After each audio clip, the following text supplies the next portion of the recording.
What's good? Y'all know who it is. Y'all know what it is. Your boy Matthew Shack, live here in Los Angeles. Welcome to Matthew Shack Unfiltered. Well, tomorrow the NBA season starts officially tomorrow night with the Nuggets and the Lakers as the first game. And, we're going to really get into some basketball this season, man. That's something that has been a very important part of my life is basketball. And I want to bring that back. I want to talk about that more. I want to bring in people who want to talk some hoop. We gangster about football, which as we should be, but there's other things that we gangster about too. And so I just want to go over the Matthew Shack Unfiltered NBA 2023 predictions and how I think everything's going to go. What's up, KB, out there in the UK? What's going on? So we're going to talk some basketball. Um, this live right here, I just want to let you guys know this live, I want to keep it basketball because I'm trying to get us, where we need to be. If you want to talk football, we could talk after the Monday night game, 49ers and Vikings. So the post-game show, all your football questions can be addressed at that point. But right now, I think we really need to spend some time talking about this NBA because there's going to be a lot of videos on NBA. And just trying to let you guys know in advance. So I wanted to come in and talk about that first and foremost. First and things first, salute to the Unfiltered Nation and Unfiltered fam. Everything is great, man. Make sure you guys are picking up the merch. You know what I'm saying? I'm wearing the trucker hat, as you can see. Trucker hat is flying off the shelves, as well as the beanie that just came out.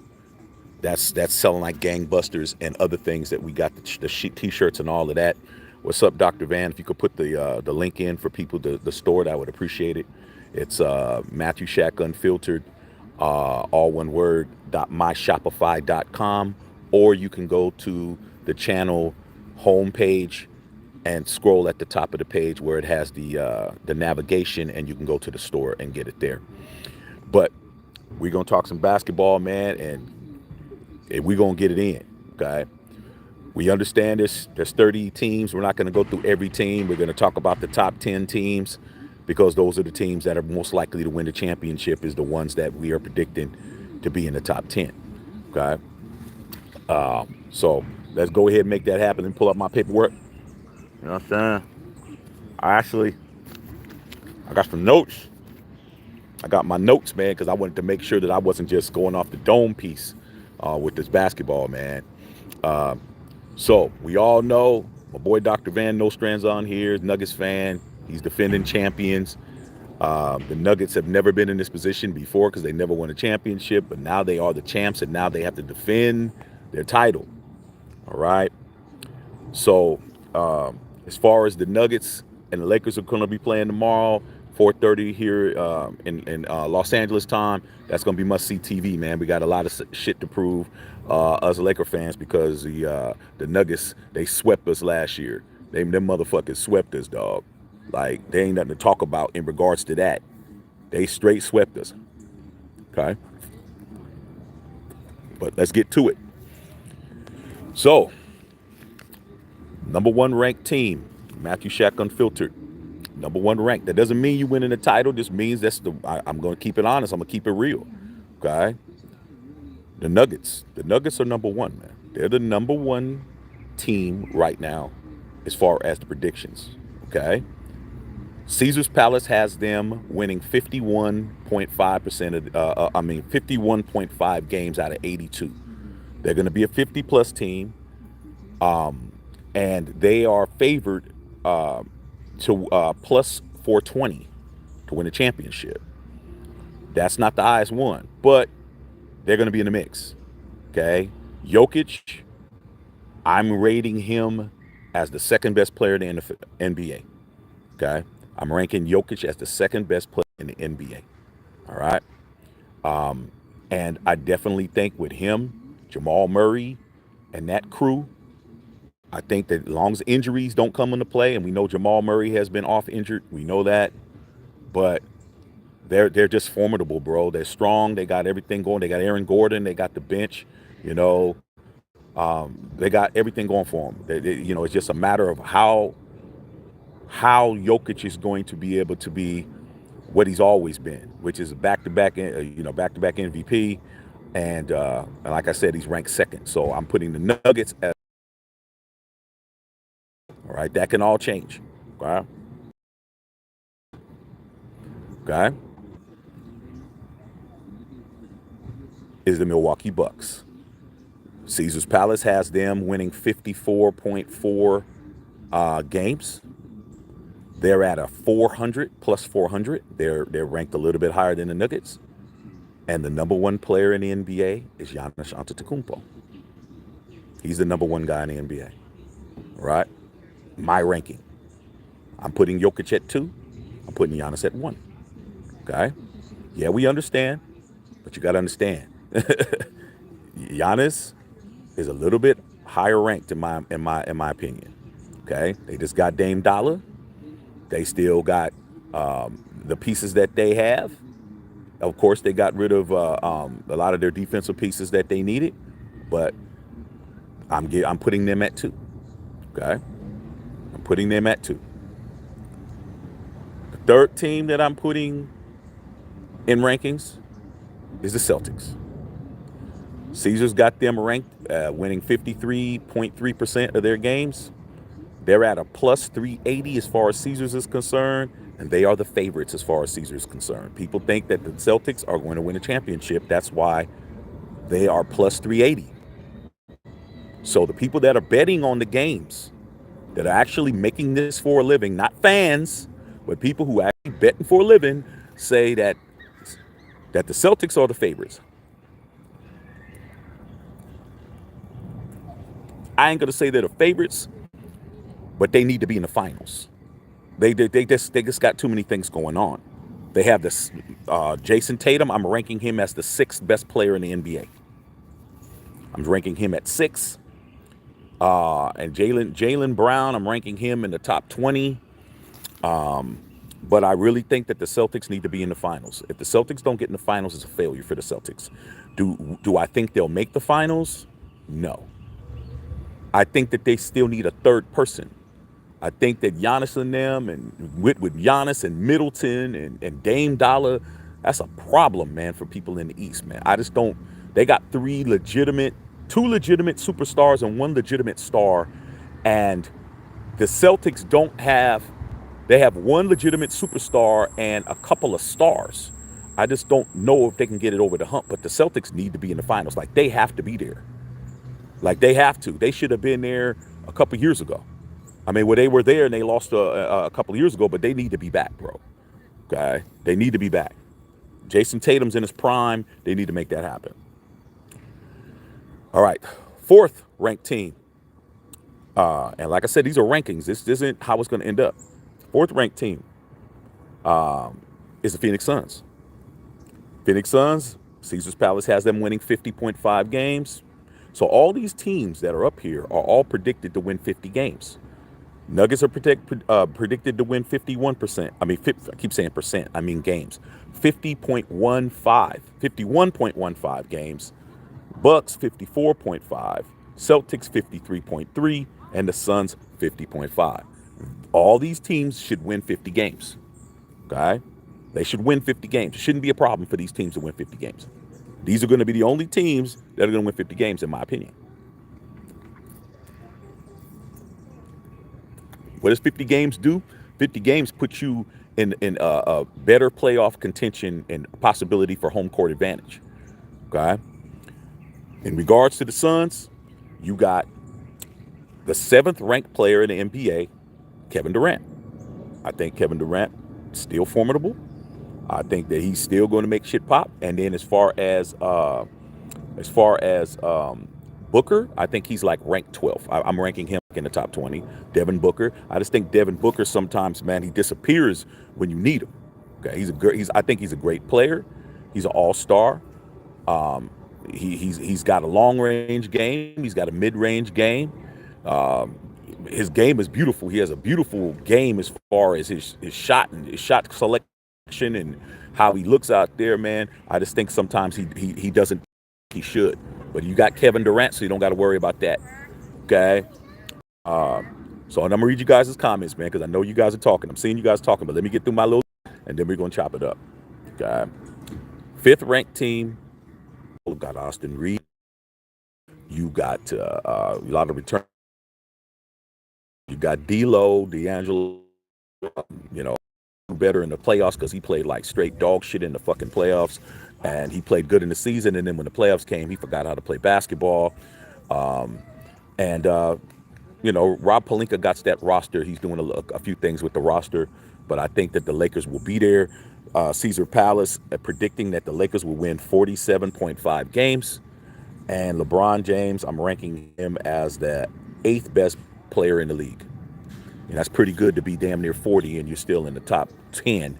I don't think that he has what he used to have, but you never know. LeBron can turn it on. He can, at any time. But he's definitely still a top 10 player. I don't think he's better than the other players that are out there right now, but that could change. If Bron gets a bug up his ass, he might ball. He might ball crazy. Okay. And their winning odds, the Lakers are at plus 1,100. So the money ain't on the Lakers. But anything can happen, man. Injuries, like I said, injuries come in play and all kinds of other stuff. All right. 6th ranked team. Golden State Warriors. Now, I know you Dub Nation fans, you guys always want to try to act like you guys should be number one all the time. But the issue is whether or not Chris Paul and how that whole situation is going to come into play. We understand Chris Paul is a top 5 point guard. All right. But Chris Paul's used to being the general. And unfortunately for him, he has the 2nd greatest point guard of all time on the same team in Steph Curry. Okay. I don't know how that's going to work. I'm just waiting for Chris Paul and Draymond Green to get into it. That's why I'm not ranking them that high. It doesn't mean they won't fall. It just means I'm just waiting for the bullshit. Draymond Green has a problem with everybody who isn't Stephen Clay. If it ain't Stephen Clay, he has a problem with him. Okay, he had a problem with Kevin Durant, which was the reason why you guys don't have more championships. He ran KD out of town, which was fucking stupid. Okay, number 2, he punched Jordan Poole and his clock, and now Jordan Poole is over there trying to grow a nappy beard over there in Washington. Okay, it's just a matter of time. And when the Warriors acquired Chris Paul, he said, I don't like Chris Paul. He went out on his podcast saying he don't like him. So I'm just waiting to see what happens with that. With that being said, I got Steph Curry ranked as the 5th best player in the NBA. I got him ranked number 5. Okay. And they are at the 850 plus 850 mark. Then 7, we got the Knicks. I got Caesars got them at 45.5. They don't have anybody that's in the top 20 or 30 players in the NBA, but Brunson is a bad boy. Okay, I got him ranked at 32nd best player in the league, and they're at a plus 5,000. So them making the playoffs, them actually winning the finals is far-fetched. But I like the Knicks. Okay, reason why I like them is because they're a feisty team and they make people work. Okay, they when you get into a playoff series with them dudes is gonna take a couple of games from you. Okay, and they're gonna make you earn it. I just don't think they got enough firepower to get it done at this point. Okay, let's move on to the next. Ranked number 8 is my 76ers, man. 47.5 points a game. Wins from Caesar's Palace. They got the 3rd best player in the league, Joel Embiid, the scoring champion from last year. But they're at a plus 2,800. They're not going to do nothing because you still got James Harden running around talking about he doesn't want to play for the Sixers. He's still on the roster. James Harden, he's a dude now that just wants to get paid. I don't think that James Harden's ever going to win a championship because, he doesn't want to stay somewhere that he's not the man. He's not the focus. If he's not the focus, then he don't want to be there. And let's understand the beard isn't the same beard that he was in Houston. Let's understand that. Okay. He did lead the NBA in assists last year, but still. Okay. And then at 9, I got the Cavs, Cleveland Cavaliers. They're expected to win 50 games, but I don't think they will. Caesars Palace got them winning 50.5 games. I don't think they're going to win 50. I think they might win like 48. I don't think they're going to hit 50. I think the teams that going to hit 50 is the Nuggets, Bucks, Celtics, Suns, and that's it. I don't think nobody else is going to win 50 games unless the Golden State could possibly be a team. I'd pick Golden State to win 50 games before I pick the Cavs to win 50 games. But it's going to be hard because how are you going to have 350 win teams in the Western Conference, bro? Like, that's going to be hella hard. Okay. So, but they got Donovan Spider Mitchell. I got him ranked as 15th best player in the league, and they're at plus 3,000 to win a championship. And rounding out the top 10 will be the Miami Heat. They're expected to win by Caesars Palace 44.8 games. And Jimmy Butler I got him ranked as the 11th best player in the league, and they're at a plus 2,200. So what does all that mean? It really doesn't mean a whole lot. It just means that as of now, before they start playing the games, this is what I'm thinking. I'm going to say it again. I got Nuggets, Bucks, Celtics, Suns, Lakers, Warriors, Knicks, 76ers, Cavs, and Heat. But that can all change, man. If the Lakers can steal one from the Nuggets got to drop. Like, you don't get to lose games and still be number one on the list, man. I mean, yeah, you know, defending champions, but that doesn't mean that you can't be brought down, you know. So we got that. All right, so let's move to the next thing. Like I said, I'm gonna read you guys' questions. Let's just keep it all basketball because we're building a basketball profile here right now. All right. So as far as the MVP running, we all know Nikola Jokic. You all know that Nikola Jokic he's been killing that MVP, bro. I'm trying to hurt somebody close the door, making sure who's behind me. Shit. We all know Jokic has been killing it, but Joel Embiid has also won an MVP, okay, recently. So, as far as the MVP, and this is all what I'm thinking, who's most likely to win an MVP in order? It's my order, okay? Doesn't mean it's going to happen. Don't mean it ain't. But if I'm going to put my money down and I'm going to be right, this is what I'm thinking. Number 1 MVP, Nikola Jokic. I don't see why he would not win the MVP again. If he did what he did last year, did what he did the year before, did what he did the year before that, he should be the MVP, bro. The only thing that will hurt him is voter fatigue. Voters being fatigued with him winning the MVP. Because Michael Jordan should have won the MVP every damn year he played after he won his first final. Okay? And he didn't. He only had 5. So it gets to the point where it's like, man, we want somebody else to win. So that could happen. Second after that is Luka. Okay, Luka Doncic.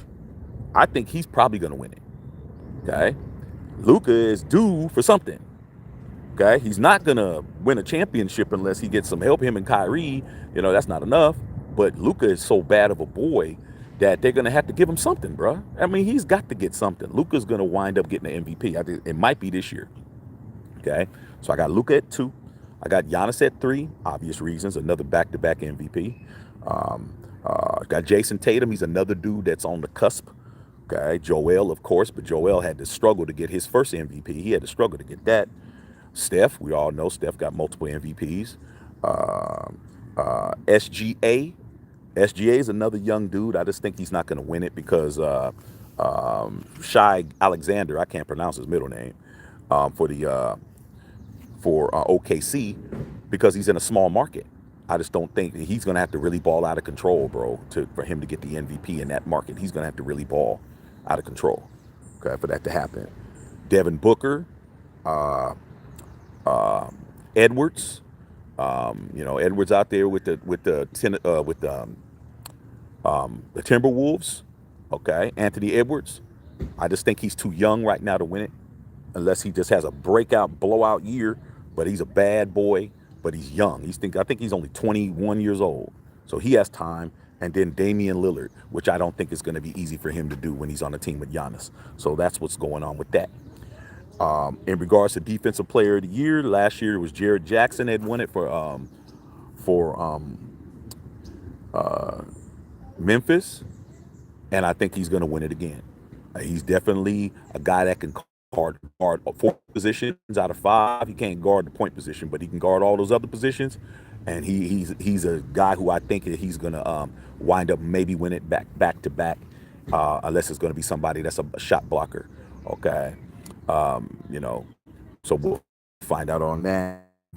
Then assist leader. We know that James Harden won the NBA assist title last year, but he's not going to win it this year. I'm gonna give that to Trae Young. There was only 2 guys last year that had over 10 assists a game, and it was Trae Young and it was James Harden. So I'm gonna give it to Trae Young on that. Scoring title, I'm gonna give it to Joel Embiid. The guys who I think could be the scoring title leaders aren't going to shoot as much as I think they're going to shoot. I definitely know Steph can do it, but I don't think Steph's going to have to do it. What other big time scorers are out there that I think that might be in the mix? It'll be him. It'll be Steph. It won't be Damian Lillard because he's going to have to tone his game down. So it won't be him. So I think Joel will probably win it, but he won't win it by much. In regards to the rebounding title, I'm going to give it to Giannis. Giannis was averaging 11 last year. He's going to probably do the same thing. Most improved player, I'm going to give that to my boy Austin Reeves. I think Austin Reeves is going to get most improved player, bro. I think Austin Reeves got that shit. Okay? Austin Reeves has been balling. He was acting a fool out there when he was at the World Games. He was letting people know he's him. He's on coming up. I think that he has a very good chance to win it. Who else can possibly win the most improved player? I say comeback, but it's really most improved in the NBA. I think Jordan Poole has a chance to win that too, because now he's over there. He's going to be the number 1 option with the Wizards. He's probably going to average about 25, 26 a game. He's going to be hoisting it up, bro. Okay, anybody who had the balls to not pass to Steph Curry and shoot a damn air ball in the playoffs when they really needed it is somebody who I know ain't scared to shoot. So he has a possibility to win it, man. Let's see what else is there anything else that's worthy of me talking about? That's pretty much it, man. So so that's pretty much what I'm saying right there. As far as who's going to win the title, I think it's going to be all about in the Western Conference is the Nuggets. The Nuggets, you guys have to. You Nugget fans out there, especially Dr. Van, you have to defend this title, bro. If not, then it's a fluke. You guys don't make it to the finals, it's a fluke, bro. This was a fluke. You got to prove that this wasn't just, a solar eclipse. It happens once every 20 years or some shit. Y'all got to handle business, okay? And then I think Milwaukee has a lot to prove too, because last year they fell off tremendously fell off. And now you got Damian Lillard, a top 10 player, okay? And if not a top 15 or 12 player, shit, ain't no excuses. No excuses, man. So that's what I think the finals is going to be at this point, all right? That does not mean other teams can't creep in. That does not mean injuries. That does not mean all kinds of other stuff, all right? We can find out. So I'm going to start reading you guys' questions, see what you guys are saying about what I'm saying. But we're going in on the hoop, bro. We're going in. Tomorrow, after them games tomorrow, we definitely going to be on here. We definitely going to be getting it in. And football's always going to be there. We ain't changing our format. We're just adding shit. All right? So let me read you guys a question, see what's going on. Kenny Blair, Fleet Wipe. You already know what it is, man. Make sure you guys are hitting the subscribe button. Make sure you double clicking the subscription button so you can pick all to get all the notifications. Okay, and make sure you guys are gonna go to the go to the store and stuff, man, and pick up some merch. Merch is flying out of stores.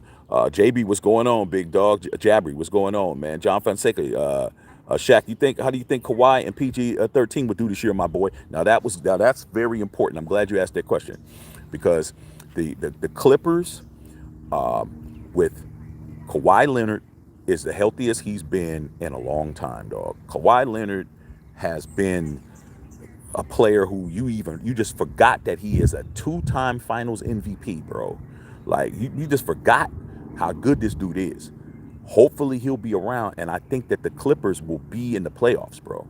I don't think that the Clippers are they're gonna I think they're gonna go deep in the playoffs, and they're gonna cause problems for whoever they got to match up against. If Kawhi can stay healthy, which is a lot to ask, okay?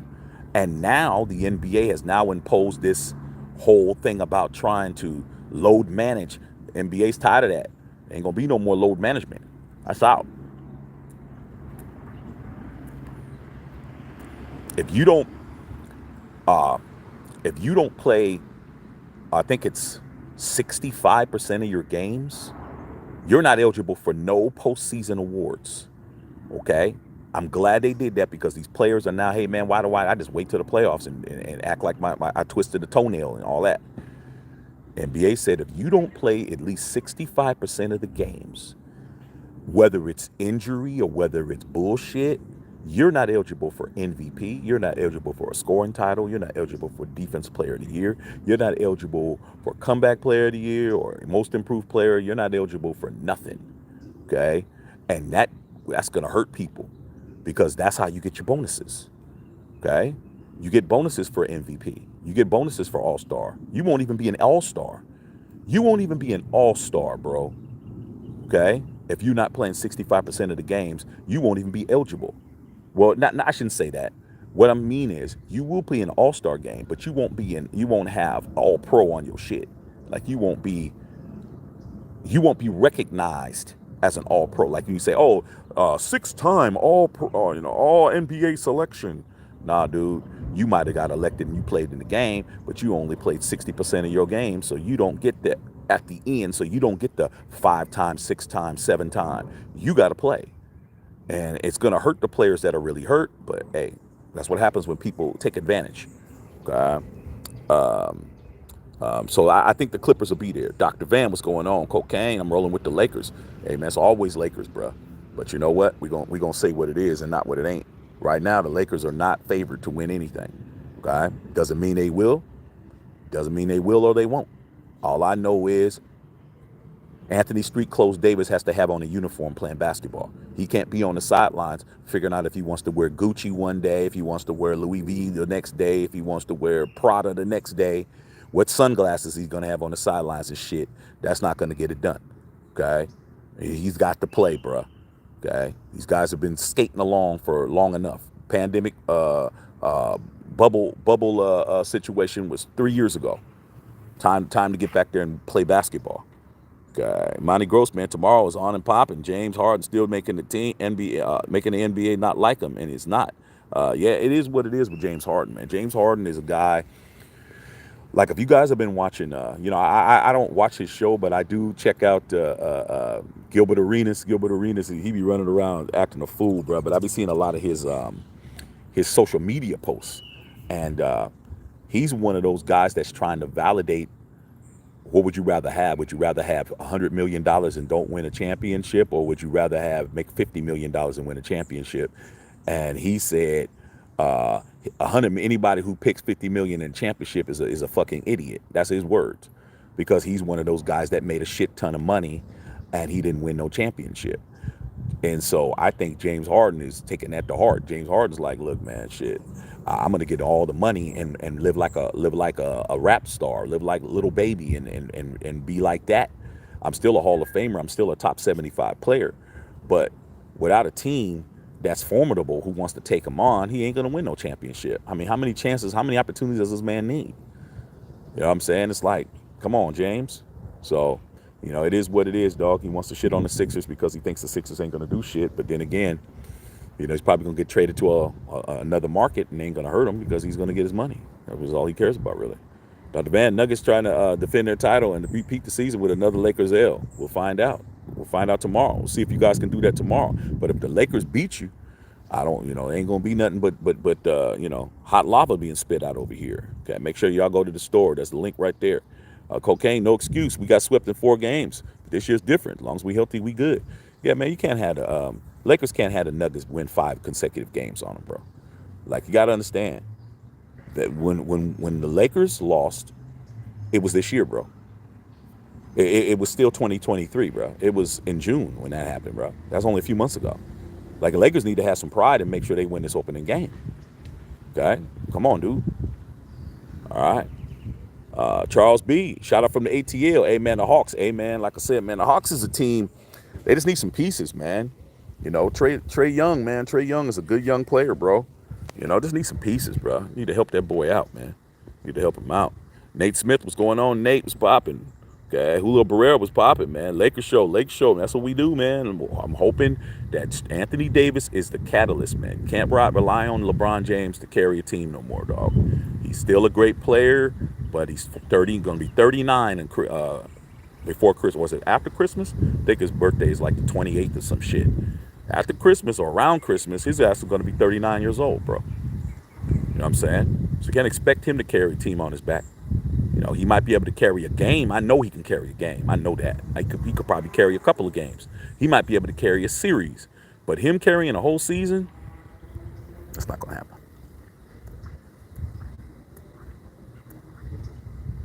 I just don't think that that's going to work. Okay. But, hey, man, go Lakers, bro. Trying to get to 18. Let's make it happen. Dr. Vince is second best. Come on, man. Hey, man, it's my rankings, bro. That's the beauty of having being Matthew Shack. Unfiltered. You see the hat, Doc? I just told you. I think Giannis is a little bit better than him. I'm not hating on Jokic. I gave him number 2. Shit. I ain't going to give him number 1 over Giannis. You know, I'm just not. Because Giannis is going to do way more. He's going to do way more offensively. He's going to rebounds, this, that, blah, blah, blah. Block shots, the whole get down. You know, Jokic is number 2, bro. Come on, dog. Ain't nothing wrong with being number 2. Carlos Sanchez says Warriors all day. The Warriors going to have to figure out this Chris Paul and Draymond Green situation. That's just like putting a pound of dynamite next to a fucking hot stove. It don't take much. A little spark come off, or that little chicken grease come off, and you frying some chicken, and that little motherfucker spark and land on that shit.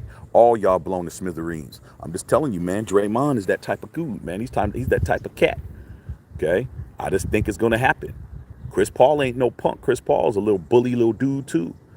Okay, I'm just waiting to see if that blows up, man. If that doesn't work out, man, it's a lot of problems. Okay. Dr. Van, Jokic over Giannis. Yeah, well, that's your opinion, man, but this is Matthew Shack Unfiltered. Okay, so it is what it is.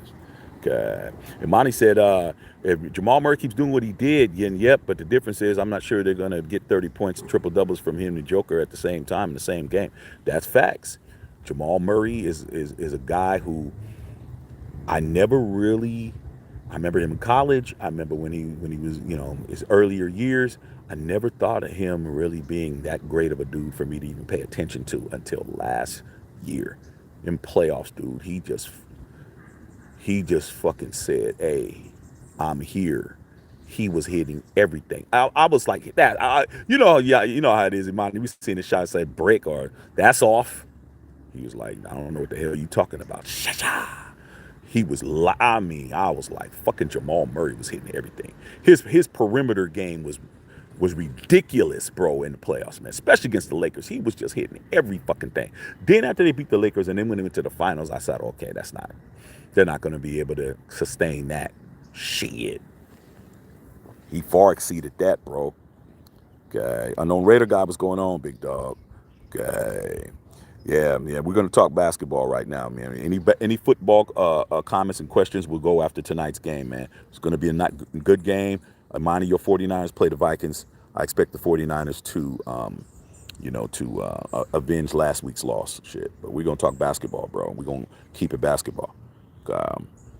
Chris Leonard, what's going on? Go Suns. My boy CL, his sons. Hey, dude, this is a year that you guys got rid of Ayton. Aiden was a problem. He was a lazy ass dude, getting a big ass contract. But you guys can do some shit now. We're gonna see. Okay, give these young guys a shot. I don't know how good you guys' bench is gonna be because you guys got rid of what's the name? The dude that got the funny jump shot, man. The dude to shoot all off and shit. That dude got rid of him. Bunch of other cats, but we'll find out how that all works out in the long run, you guys. Okay, the signing of Eric Gordon, yeah, EG, that's a good signing. That's a good signing. I forgot you guys got Eric Gordon. That's a good signing, CL. It's a good signing. Eric Gordon is a solid bench player who can come in and he can light them up. He good range, good 3-point shooter. Defensively, he's not that great, but it doesn't matter if you guys can outscore folks.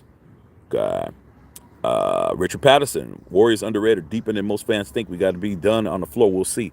Yeah, man, but that Jordan Poole, that's gonna hurt you guys because that guy was instant offense. We understand his shot selection and his arrogance played against him, but Jordan Poole was a guy that you knew was gonna come in, and if he got hot and you had him, he's in the fucking broiler, and then you got Steph, the damn Human Torch Curry, and then you got Clay. I can get hotter than everybody, faster than everybody, and all them guys is on all cylinders and shit. And then you got Wiseman, and then you got Kevon Looney, and then don't forget all the other cats that they got. Man, bench is pretty solid. Andrew Wiggins, anything could happen. I'm just saying the West right now, they're going to eat each other up, bro. The West is going to knock each other off, bro. They're going to pick each other off. And we're going to find out who the last person standing. Hopefully they'll have enough adrenaline to deal with Giannis and them. Because I'm telling you, now that Dame Dollar's over there, that's a problem, bro. Trying to tell everybody. People are hating on this shit. They don't understand. Chris Leonard said, I think the Kings will surprise a lot of people. I like watching the Kings because the Kings are young and nobody expects shit out of them. But the Kings are a team that they just have to get a little bit older and a little bit more mature, man. But I think the Kings are going to win some games. But you got to understand, all these teams in the West can't win all the games. Somebody has to lose. Somebody has to be on the at the L party, bro. If you got 3 teams in the Western Conference that are 50 wins, that means somebody else got to lose. Somebody got to have 20 wins. Somebody got to lose over there, dog. Can't have all them teams winning. Okay. Kings do have a good squad. I agree. He said the connection is spotty. I can't help it, bro. If the connection's spotty, nothing I can do about it, y'all. I'm out in the field, bro. I'm out in the field. Nothing I can do about it. Okay. Cocaine. Bucks piece was Drew Holiday. Yeah, Drew Holiday was a bad boy. He won. Now he's super underrated NBA. Yeah, Drew Holiday was a good guy, man. But you don't keep a Drew Holiday over Damian Lillard. Dame Dollar he's a Hall of Famer, man. Drew Holiday is not a Hall of Famer. Drew Holiday is a solid player, but you got a chance to get Damian Lillard, bro. You gotta do that one, dog. You gotta do that. Ain't no ifs, ands, or buts about it.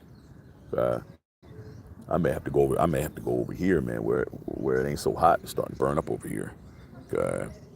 Let me see, man.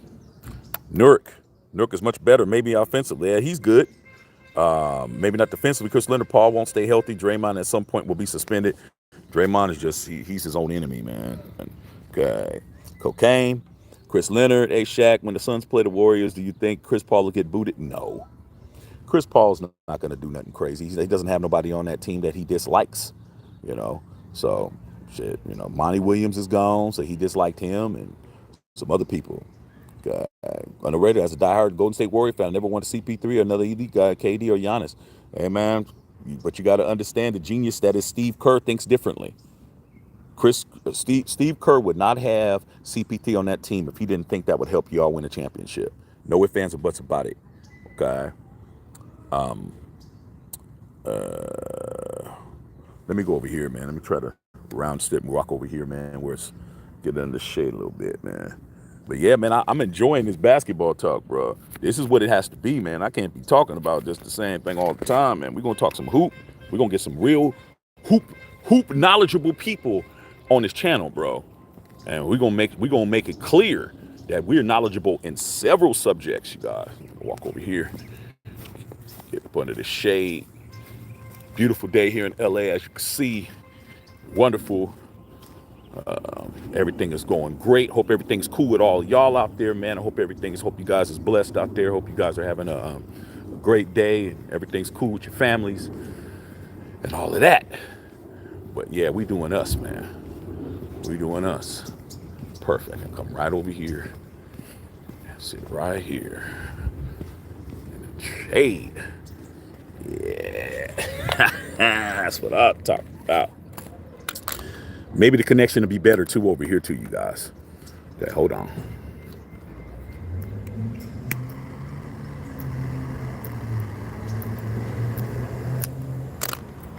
Okay, I'm gonna have to do a little work on this. All right. I know Raider guy, CP3 is gonna hold us back. I don't know if CP3 is gonna hold you guys back, man. CP3 is CP3, man. You know, I know you guys don't like CP3 because he was a Clipper and he was this and that, man. But let's not slander the homie CP3, man. CP3, man, is his problem is that he's used to being the man, and it's hard to tell the man he ain't the man no more, you guys. You know, that's hard to do. Okay, when you the man, you want to be the man. Okay, and he's not the man. He cannot be the man with the Warriors. Ask the guy who came over and helped to win you guys 2 championships, Kevin Durant, that no matter what he did, no matter how much he busted LeBron's ass, Steph Curry is the most beloved player that probably ever played for the Golden State Warriors. And you talking about a lot of people, including Wilt Chamberlain, that played for the Warriors. Okay? And there's no Chris Paul got to understand you the backup, bruh. You are not the starter. You might come in, they might put Steph at shooting guard and let you run point. But as soon as Steph gets the basketball, he's the point. That's what this guy got to understand. As soon as Steph gets the rock, no matter if you're playing point and he's playing 2, when Steph gets the ball, Steph has the greenest light. He has the greenest light since Michael Jordan or Kobe Bryant. Those 2 dudes had the greenest light in the history of the league. There was no bad shot. You would not see Kobe get pulled for taking a bad shot. You wouldn't see Jordan get pulled for taking a bad shot. And you damn sure ain't going to see Steph for taking a bad shot because there's no bad shots for Steph. Steph can hit a shot 3/4 court. Like, there is no bad shot for Steph.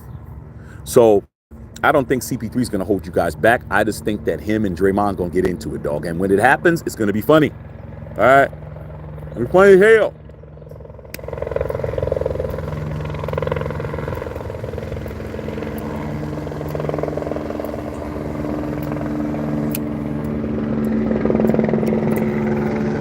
Gonna be funny as shit.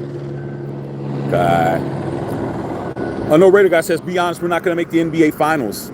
Hey, it doesn't matter if you make the NBA finals. It just matters if you guys make it interesting, man. And I think you guys are definitely gonna make it interesting. Right? It's gonna be real fun this year. This season's gonna be fun. Casey said Sacramento Kings. I'm feeling the Kings. I think the Kings are gonna do some shit. Okay. Dr. Van, I'm not surprised Giannis is near the top of the MVP list, but you got him ranked 1. What was I supposed to do? Put Jokic there, bro?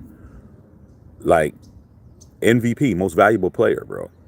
Like, Jokic, to me, is the most valuable player on that team. But he's not the most valuable player when it comes to that team. That team could still, you take Jokic out, you guys are still going to be a 40 win team. Somebody's calling me back. I can't answer right now.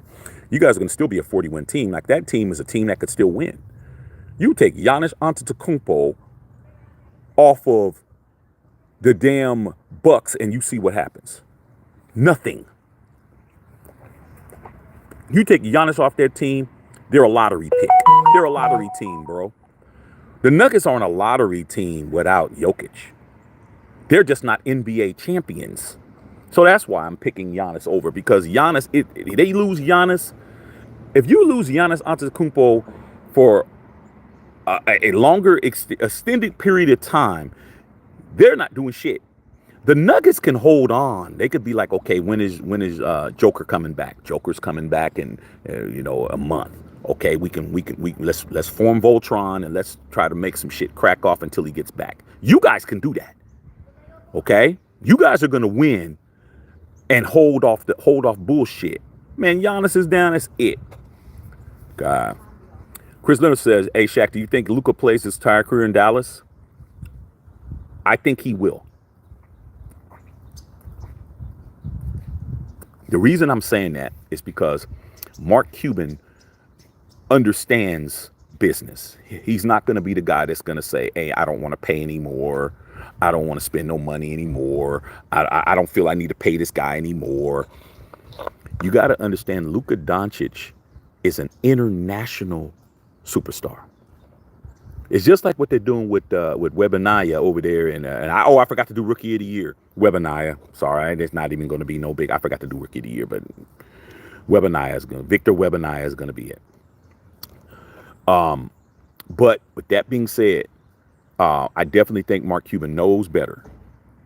And I think that he's going to make sure that, he gives him a contract that he'll stick around. And I don't think that Jokic, not Jokic, I keep saying Jokic, Doncic. See, Jokic, Doncic, is very easy to get those two names twisted. Doncic is not going to be a guy that's going to want to move around. I think he likes where he's at, and I think he's going to stay with that one. It's just the same thing. Look at these international stars. How many of these international players played on multiple teams? Okay, let's look at them. You got Tony Parker. Yeah, Tony Parker went to the Hornets for 1 year. You don't even remember Tony Parker went to the Hornets. You got Tim Duncan. Tim Duncan played with the Spurs his entire career. You got Dirk Nowitzki. That's another reason why I say that. Dirk Nowitzki, the best international player of all time. Okay, he played for Dallas his entire career, bro. It's already a precedent for Jokic to stay. Then you got who else is the big time free agent? You got Manu Ginobili played for the same team, so I think that's the case. Okay, Monty. Kyrie's going to have a great bounce back season as long as he looks to pass first in preseason. He'll take MVP posts away from Luka. Possibly, but Luka is a guy that the media likes. Luka Doncic is a guy. He's a media darling. They like him, and that's who does the voting. The voting isn't done by us. It's voted by the damn press. So I think he has a chance, but they also like Jokic too. So it's going to be all a matter. I think Luka's due, but you got to understand, man. You being the best player after you've won it a few times, voter fatigue, bro. Voter fatigue. Remember when Michael Jordan won back-to-back MVPs and he won back-to-back championships, man, and then the third championship on his three-peat, Charles Barkley got it. Charles Barkley was a great MVP candidate, but if you look at his numbers, Jordan was eclipsing him. But it just got to the point where they're like, man, let somebody else win. So that's why I'm saying it. I said it, and I think that Jokic is probably the most apt guy to win the MVP, but he still has to play to win it, play good enough to win it. Okay. Imani says, with CP leading the NBA in assists, with having inferior shooters with the weapons he has now, he can lead the league off the bench for real. I know it sounds idealistic. It could happen, but I don't think he's going to have more assists than Trae Young, because Trae Young's going to have more minutes. It's possible, but I don't think it's unlikely, because Trae Young averaged 10 assists last year. He averaged 10. I think he averaged 10.4 assists last year, and I think James Harden averaged 10.6. The more possessions, the more you're out there, the more opportunities you have to pass the basketball. Okay. Dr. Van says, was the Bucks championship a fluke? Nope, it wasn't. But you got to understand, the Bucks have won a championship before. The Bucks were due, bro. The Bucks hadn't won a championship since 50 years. You guys have never won a championship, Doc. That's why you have to prove your point. You're not talking about, when you're talking about the Bucks, you're talking about Kareem Abdul-Jabbar, Lew Alcindor, and Oscar Robertson, two top 50 players of all time when they won. When they won back in, 71 when they won? So with you guys, people are doubting it. They're saying, oh man, it's, fluke.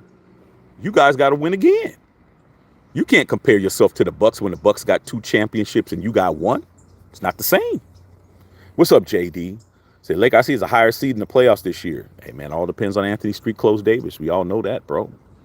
Anthony Street Close Davis has to perform, bro. On the radar guy, CP3 only good for regular season. That's why the Warriors need to bench him for the playoffs. He winds up getting hurt, man. CP3 is like the biggest disappointment in the playoffs, bro. Like during the year, he's balling, and then when the playoffs come, it's just a matter of time, dog, before he gets hurt. I know Raider guy.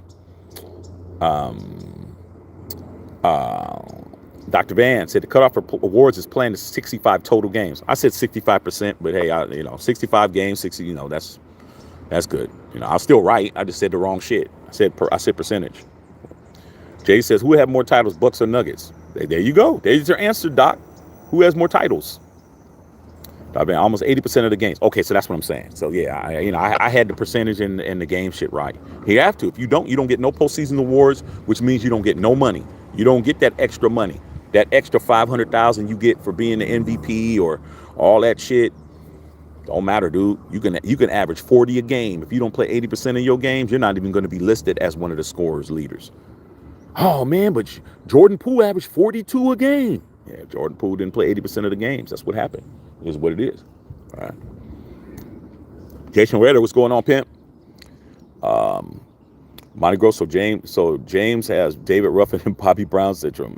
Like I said, dude, James Harden is a guy who now he's like, I'm just going to make as much money as I can. You know, he's not even worried about championship. And like I said, man, you got people like No Chill Gill.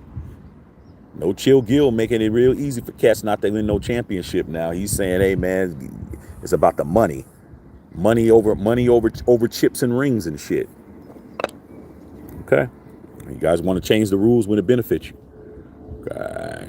JD said Greek Freak is better. He is, bro. Look at everything all the way around, man. Greek Freak led the NBA in rebounds last year. Jokic didn't lead the league in scoring. Jokic didn't lead the league in rebounding. He didn't lead the league in block shots, but he was the MVP last year. I give him that. But at the end of the day, am I going to rank him higher than Giannis? No, because Giannis got MVPs too. Like, come on, man. We don't do that over here. Giannis does do more offensively. Duke could barely shoot. He's won an NBA title and 2 MVPs. So don't matter what he barely does. Whatever he barely does, he does it good. Jason Redder. Okay. Yeah, you guys are talking football. What's going on, Raider Trey? What's going on, man? Warriors gonna go, man. Sneak it in while working. It's all good, Raider Trey, man. Go get that dollar, man. Get that bag, dog. It's all about capitalism over here. Okay.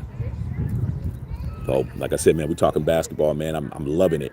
You know what I'm saying? I'm loving it. Loving that we're gonna be talking about other stuff too. We're gonna still do what we do, but it's time to expand, man. Let's get some fresh blood in here. Talk about some new shit.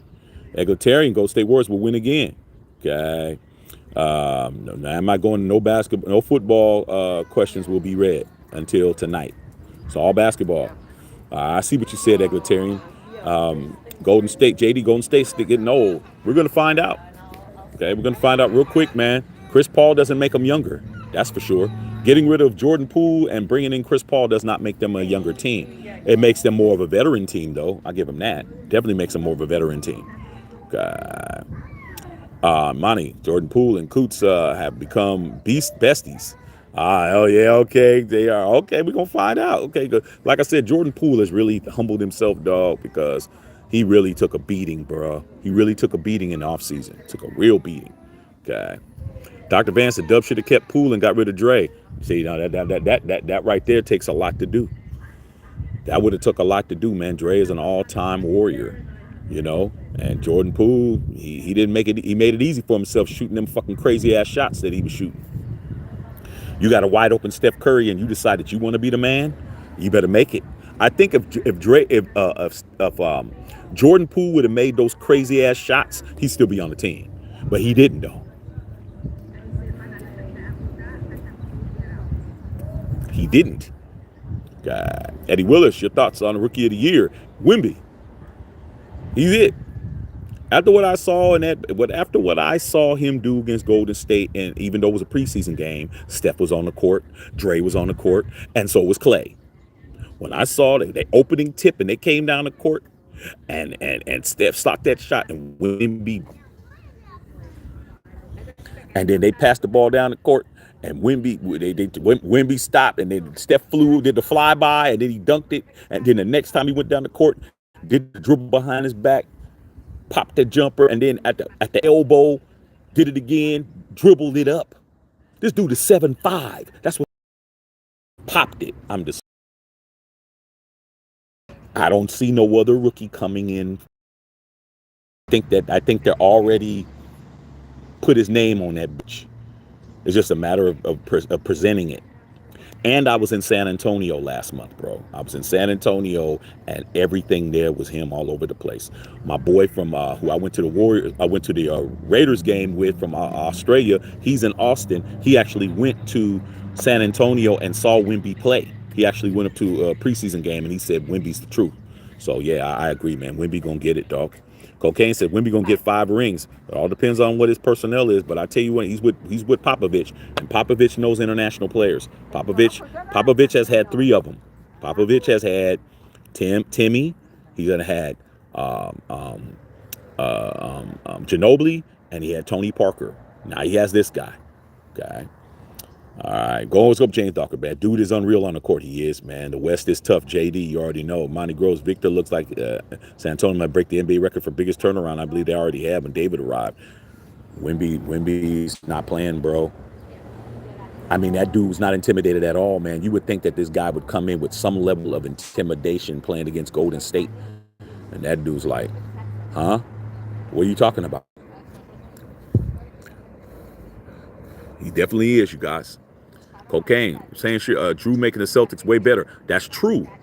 Drew Holiday with the Celtics does make them better defensively, but they lost Marcus Smart. Marcus Smart was a defensive player of the year. Okay, let's understand that Drew Holiday is a badass defender, but is he a better defender than Marcus Smart? No. But the problem with Marcus Smart is Marcus Smart never saw a shot he didn't like. I mean, dude, you're not the first option, second option. You may not even be the third option. Shit, Horford might be the third option. You're shooting shots that just shooting them just because. Like, you're not like. We'll find out, bro. Okay, Dr. Van, I can't wait to see them go against elite big men like Jokic, Giannis, or Embiid. Yeah, he gonna learn that day, but they're gonna learn that day too. The thing that I'm saying is, we all know those big men are gonna be working him in the post, man. The dude is skin and bones, bro. But when you have a stretch 5, bro, do you guys understand? Now, Monty understands, man. A stretch 4 is one thing, but when you got a stretch 5, we understand that Jokic shoots threes. We understand that Joel shoots threes. We understand that Giannis shoots threes, but he don't be hitting them. Wemby can fucking shoot threes. He might be the best 3-point shooter at the center position after Nikola Jokic, because I think Nikola Jokic is the best. But Wemby got handle. Wemby gonna make you. He ain't just gonna sit up there and shoot a set shot. Wemby going to fucking put it behind his back, between his legs, cross you up. He's gonna tween your ass, tween, like he's gonna fuck you up. So I'm just saying, we gonna find out. I'm gonna be watching.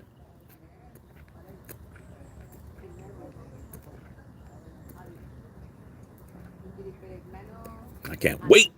Okay, running the 8, man. Lakers going for the 18th banner. Yeah, we need that 18, bro. I'm tired of being tied with the Celtics, bro. Let's get this 18 right quick. Get Braun his 5th. Come on, bro. Let's make it happen. Okay. Chris Leonard, yo, Shaq, man, you see Steven Adams is having a season knee injuries. Ah, man, I like Steven Adams, bro. I like that Viking, bro. I don't know if he's a Viking, but I call him a Viking. I like Steven Adams, bro. Steven Adams is a cat, man, who I know I could hang out with, have fun, dog. I know I hang out with him, and if anybody wants to get squirrely, your ass is going to get dunked on the roof. This cat will dunk you on the roof. You'll just be up there, sleeping up there. He'll just jump up and dunk you on the roof, and your ass will just be laid out and shit. Okay, birds shitting on you and all of that. That's fucked up, dog. It's funny, man. My one of my wife's mentors at her job was she's a COO at a company that my wife works for at the time, but now she moved back to Boston. But she sold her house in Newport Beach to Steven Adams. Because my wife was like, hey, babe, you ever heard of a basketball player? He's said Adams. I said, Adams? She's like, yeah, he's like a real big guy. He kind of looks like Thor or something. I said, Steven Adams? She said, yeah, that's him. She goes, he just bought such and such's house. And I was like, damn, he bought her house? Steven Adams bought the COO's house so she could move back to Boston. Like, it's Newport on the water and all of that shit. Make the house like 20-something million or something like that. She goes, yeah, she was telling me that she sold her house to a basketball player or whatever. So, Cocaine, Drew Brown, Holiday, Porzingis. Oh, I forgot about Porzingis. Wait a minute. See, that's why I'm ranked in with. I forgot Porzingis is over there. Going to be tough. Again, the East against Giannis and Dame might be too much. We'll find out. But we know Porzingis is a walking doctor's appointment. We all know Kristaps Porzingis is a walking doctor's appointment. Okay, he's a walking chiropractor's visit. Okay, we know that. Okay, Dr. Van CP3 is well past his prime. He's nowhere near the player he used to be. Yeah, well, sounds like LeBron. Sounds like a bunch of dudes that are still playing. Do you guys know right now that Udonis Haslem has retired, that now LeBron James is officially the oldest player in the NBA? Laker fans?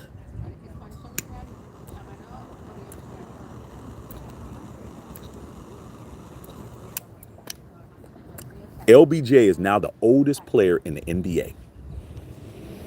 That's why I said Anthony Street Clothes Davis, he better get his shit together. Cocaine says Marcus Smart won Defensive Player of the Year playing next to Tatum and Brown. I think Drew's much better defender than Smart. See, this is why we're doing this. I love it.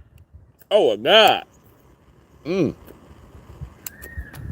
I love it, man. This is what I'm talking about, man. We're talking hoop for real. You know what, dog? You got me thinking. Drew Holiday is a great defender, bro. Great defender. Maybe Drew Holiday might win Defensive Player of the Year, bro. He's got hands. You know, he could steal the ball. He's a good defender. Maybe you're right. We're gonna find out. Okay. Leo V, I'm from Cali, but Spurs been my team since I've been little. My family's Laker fans, loving Wemby's potential. Dude, I'm telling you, man. You know, these people let their dogs do whatever, bro. Like, I'm telling you, dude, in San Antonio, man, all I saw was Wemby everywhere. All over the place, bro. Wemby was all over the place, bro. He hadn't even played yet. Wemby's gonna be a problem, bro. Get ready for the Wemby show. He's gonna act a fool. And there's really nobody with the Spurs really that I can think that won't be the number one option over him. It's gonna be all about him telling you guys. All right, Dr. Van, what does Buck 71 championship have to do with the most recent one? Has to do with accounting. That's what I have to do with, Doc. Has to do with accounting, Doc. They have more championships than the Nuggets. That's what it has to do with. That's why I said what I said. Knowing you can win helps you win. Knowing that you have a history of winning helps you win. Teams that don't win, don't win. Teams that haven't won in a long time can look back and say, what we did win. Okay? Look at the NFL as an example. There's reasons why certain teams have never won have never won a Super Bowl. Because they don't have a history of winning anything. Look at the Lions. Lions are playing great football till they met the Ravens. But guess what? The Ravens are like, yeah, the Lions are a good team, but we've won 2 championships. That's what it is. You look at the Bills. The Bills are always looking like they're going to do something. They've lost 5 Super Bowls. No, actually, they've lost 4. Excuse me. They've lost 4. Okay? That's why they don't do nothing. That's why the Vikings don't do nothing. They've lost 4 Super Bowls. That's why the Browns don't do nothing. They've never won a Super Bowl. That's why the Chargers never do shit, because they never won a Super Bowl. When you win Super Bowls, you can tell yourself this organization has won Super Bowls. Okay? Even the Raiders could say that. Raiders could be like, shit, we got 3-time Super Bowl champions. What's wrong with you motherfuckers? They can say that. Okay? So that's why, bro. That championship means some shit. And as much as you don't want it to, it means something. They've won back in the days, and they won as recently as 2 years ago. They've done what you've done. What have you guys done besides win 1 year? Nothing. That's the point. That's why I put you guys at number 1, because the pressure is on the Nuggets. The pressure is on the Nuggets to fucking repeat, bro. Show everybody it wasn't a fluke. Show everybody it was real, because there are people thinking it was. Huh? BDQ, 75. Bucks was due in 2021. They had the best record. They lost eventual champs, the Raptors, finalists in the Heat. Like I said, bro, they proved it. They were there. They lost the final. They lost to the Raptors. They were in the hunt the last 3 or 4 years, bro. You guys got in the hunt. You guys are barely showing up to the party. Like the party is cracking, but let's not act like y'all, like everybody's expecting you guys to do it again. I'm expecting you guys to do it again. Okay? I want to see it. You got to show up, bro. You got to at least make it interesting. Get to the Western Conference Finals and shit. If the Nuggets get to the Western Conference Finals and don't win it, at least that'll validate that they're a premier team. But if you guys lose in the semis or some shit, or we gonna talk about y'all, man. T. Riddler, where do you think Harden ends up? Shit, Harden gonna get it out, get it wherever he can get it from, dog. He's looking at, hey man, he's got this big ass contract. He signed a deal. Daryl Morey for the Sixers signed a deal with him, and then all of a sudden he's gotten brand new and shit, bro. Whoever wants him, dog. Whoever's willing to take that big ass salary on. He might not be getting nowhere right now. I wouldn't touch James Harden. I wouldn't touch James Harden, period. What is he going to give me, bro? He's going to come over here, get paid. After a while, he's going to find a problem, and he's going to find a way to go somewhere else. That's what he's going to do. That's his MO now. It's a damn shame. As much talent as he has, without question, I'm trying to think what other left-handed shooter left-handed player is as good as James Harden. Like it's a short list of people. Him, Mullen, Gail Goodrich. I mean, pure lefties. Even though LeBron's left-handed, but still, LeBron shoots right-handed. Kyrie's left-handed, if you guys didn't know. That's why his layup package is ridiculous. He's left-handed traditionally, but he went to Catholic school and they made him do everything with his right hand. Same with LeBron. He went to Catholic school. They made him a right-handed person, but he's really a left-handed person. So James Harden might be the greatest left-handed basketball player ever. I can't think of nobody. And just going through my head and thinking of all the left-handed players I could think of, I don't think James Harden has anybody better than him as a left-handed player, bro. I don't see it. Okay. But with that being said, he definitely ain't somebody that's trying to win, because if you're trying to win, man, you acclimate to the fact that you're not the man anymore. You acclimate. You do what Chris Paul's doing. Chris Paul's going to come in and try to be a model citizen until Draymond Green calls him a bitch or some shit. And then that's when it's going to be all bad. Okay? Because Draymond loves calling people bitches. You know that. Ask KD. Ask Jordan Poole. That's the first thing that comes out of his mouth is calling somebody a bitch. He's going to do that. He called LeBron a bitch on the court. He's going to call Chris Paul a bitch. It's going to happen. Okay? I'm telling you that now. Dr. Van, Sabonis leads the league at boards at 12.3, and Giannis was posted 7.8. Okay, well, all right. Yeah, but so maybe Sabonis will lead the league in rebounds again, but I don't think so. T. Riddler, words signed CP3 makes no sense to me. Since they really know big men again, they really are going to be exposed by little men in the playoffs and play the likes of the Lakers or Nuggets. Like I said before, man, I think that Steve Kerr is thinking about the playoffs with CP3. I think he's thinking, I'll have 2 point guards on the court. He'll put Steph at shooting guard, and he'll put Chris Paul at point. I think he's thinking about postseason and not thinking regular season.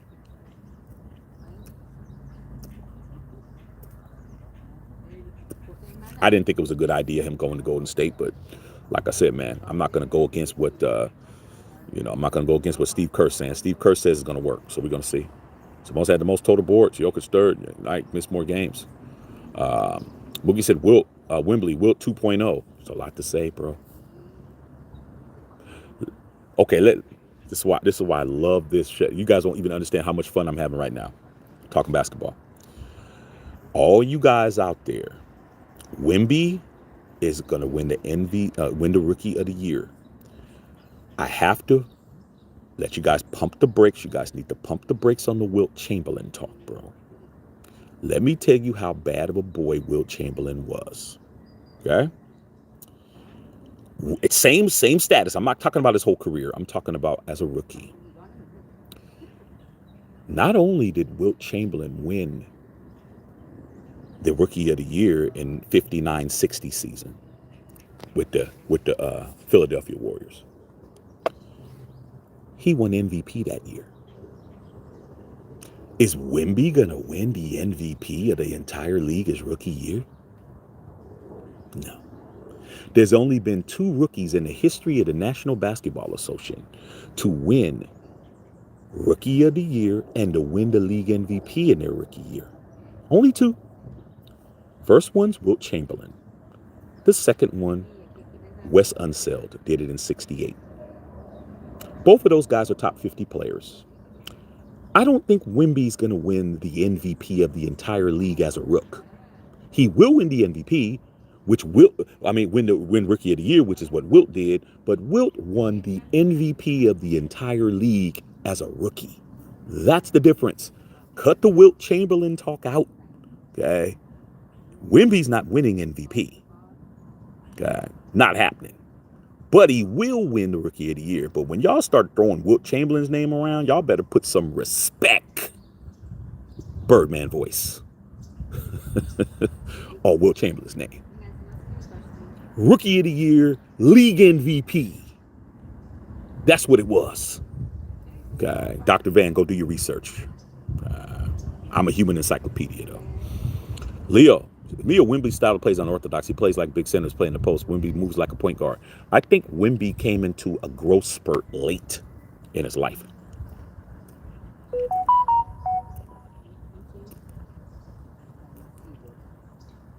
A lot of those big men with handles, they were point guards or they were guards. Like Anthony Davis. Anthony Davis has a good handle for a big man. He has a good handle.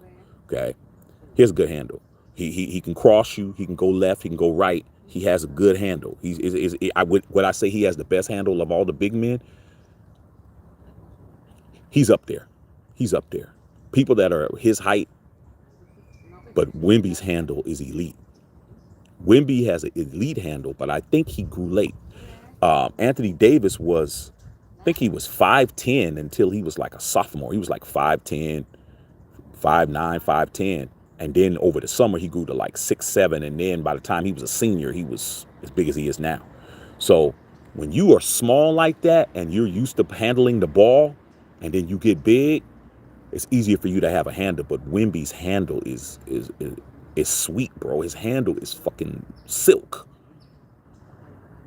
This dude is doing shit that I don't see nobody doing. Yeah, I seen Anthony Davis. You give him the ball giving the ball on the fucking elbow and shit, and he'll dribble and he'll cross you and do. I don't see Wemby going behind the back. Wemby going behind the back, tween behind the back, pow. Like Wemby might have the best handle, bro. I'm just saying, I can't think of nobody else that big. Joel Embiid has a cool handle, but he uses his handle to get to the rack. You know what? Joel got a good handle too, man. Him, Joel, and Anthony Davis, they got handle, but Wemby's handle. Go watch Wemby, man. Go watch him, bro. Go watch some of his older videos and shit. But that Warrior video showed he had 3 shots that were just him creating his shot off the dribble. It's not him getting set up for a shot. It's him creating his own shot. It's a bad boy, bro. Okay, but he's not Wilt Chamberlain now. Let's slow down a little bit. JD, the Bucks have more titles. There you go. Nothing to talk about. Chris Leonard reminds me of Nerlens Noel. Yeah, Nerlens Noel was a good player too, man. Nerlens Noel fucked up by trying to listen to his agent, and then he lost all that money and tried to sue for it and didn't get it.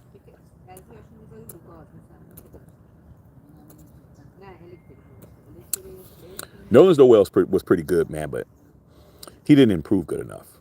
Dr. Van, Jokic is way more assists than Giannis. Their passing doesn't even compare. But Giannis is a better player than Jokic, bro. I mean, you want to keep talking about statistics, but Giannis is far more dominant. Okay? Open court. What's Jokic doing? You looking for Giannis's ass. You don't want Giannis to come down on your fucking head. Okay? Black Sunday says, Suns winning the chip. Hey, we gonna see. They got a lot to do. They don't got no excuses. They don't got sorry ass Aiden fucking up and clogging the lane and shit. Okay. If Book can keep it gangster, it's all good. Monty, yeah, I understand Victor can be Kareem and Pippen all scared. That's a bad boy. like I said, man, these people and they dogs, man. These people think these dogs is human, man. Like we understand they family members, man. But when the dog is running the owner, his dog is just acting a fool. That's the little dog that was yelling at us, barking at the pit bull over there. It's like, I love all those titles from the '70s. Hey, dog, they still count. Still count, Doc. You would care if you actually won something in the '70s instead of being in the ABA getting dunked on by Dr. J and shit. You know how many by ABA titles the Nuggets lost to the Nets and Dr. J big ass afro. Y'all lost a shit ton. Ask motherfucking Dan Issel and Skywalker David Thompson how many championships y'all lost in the ABA to Dr. J. Y'all was getting y'all asses whooped. Doc was fucking you guys up. JD says you love hating on facts. You guys going at Nuggets were in the ABA when they won their first championship. It was in the ABA.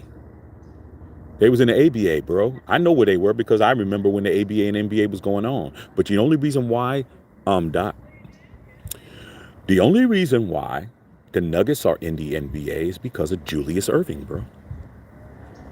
Without Dr. J, the other doctor, you wouldn't even be in the NBA. Because the ABA was going out of business and they sold Dr. J to the Sixers. And then nobody was going to the games. And then the league decided to take on a couple of teams from the ABA. One of them was the Nuggets. So without the guy that was with the big ass afro and the big ass afro pick that had the fist sign like this, dunking on you guys all in the '70s, without him, you wouldn't even be in the league. Okay, go look that up. You guys are the reigning champs. Running EA8 said nah. I don't know what he's saying nah to. Mookie Sakuri and LeBron trying to join Kobe with 5 rings. That's the same fucking lady with her dog, man. You see all that barking? It's just all this, man. One of these dogs gonna rip a hole, and this lady's gonna get her dog taken because she's not a good owner at all. Ready to trade. If Kirk can make it work with KD, and he'll make it work with CP3. Teamwork makes the dream work. I agree that Steve Kerr has a plan.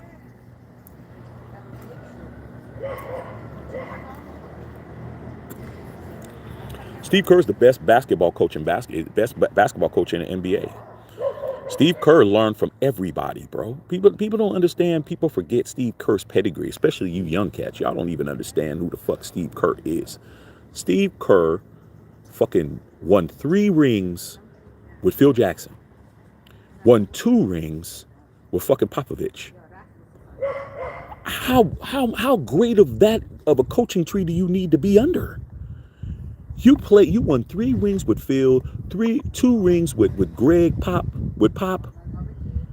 and then you won 4 as the coach of the Warriors. This guy got 9 chips. You don't think he don't know what the fuck he's doing? 6 as a player. 5 as a player, excuse me. 5 as a player.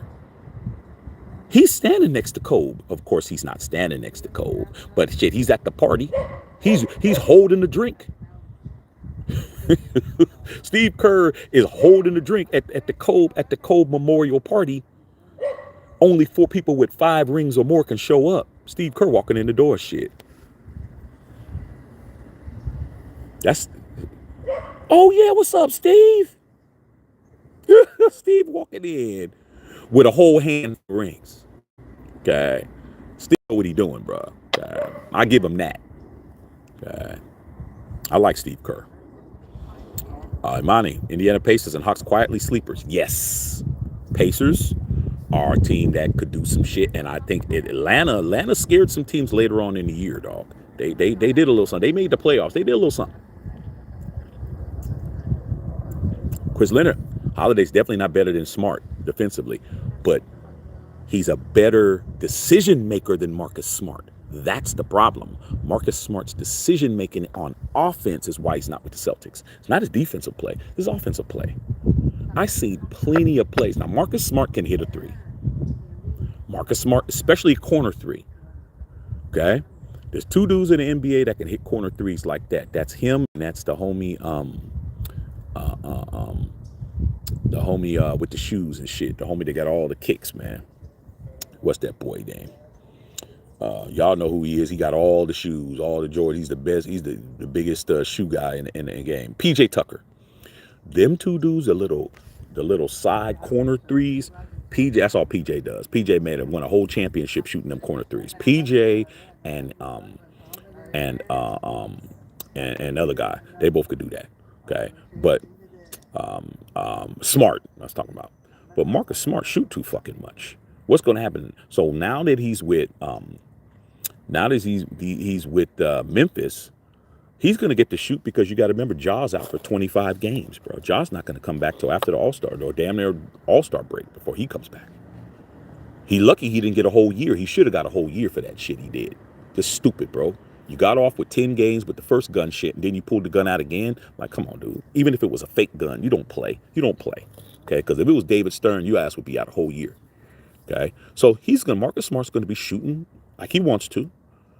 But guess what's going to happen when Ja comes back? He's still going to think he could shoot. JD, Dr. Van, y'all going in. Okay, I love it. Okay. Running EA 8. Yeah, you guys are going at it. I love it, man. Monty said either Manu or Harden for the lefties. Manu is on the list, but Manu's not a greater player than James Harden, bro. James Harden is a superior player. I don't see nobody, as far as a left-handed player, more dominant than James Harden. James Harden had a couple of scoring titles, and he has a couple of assist titles. You guys are going at it. I love it. I love it. This basketball. Cause I never seen Will play, but Wemby 7'4" guard with handles, alley oops, and 3-point line. Shaq. True. Facts. He is. He does hold all that, man. But like I said, Will Chamberlain was the league MVP as a rookie. You know how hard that is, bro? There's only been two. The NBA came into existence in 1946. There's only been two rookies to ever win the MVP. Why? Because it's hard, bro. Look at how great Bird was when he was a rookie. Magic Johnson won the finals MVP as a rookie against the Sixers. He didn't win it. Jordan didn't win it. Who can you name that dominated as a rookie? They didn't win. They didn't win the rookie. They didn't win the MVP. Wemby gonna have to. Spurs got to win the national championship. Spurs got to win the NBA title for him to do that, and he's got to dominate, bro. Yeah, but he has handle and he has 3-point range and all. But Will Chamberlain, come on, man, it was just Will Chamberlain was killing him. Okay, JD running on EA 8, Cocaine, Jordan, and David Robinson, only players that have really good year and win defensive player later on in their career. That's facts. Wemby probably will be, but he has to win them.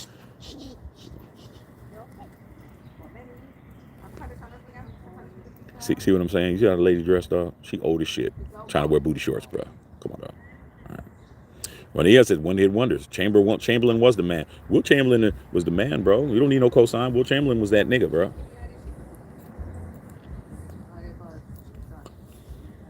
Okay? Will Chamberlain was that nigga, dog.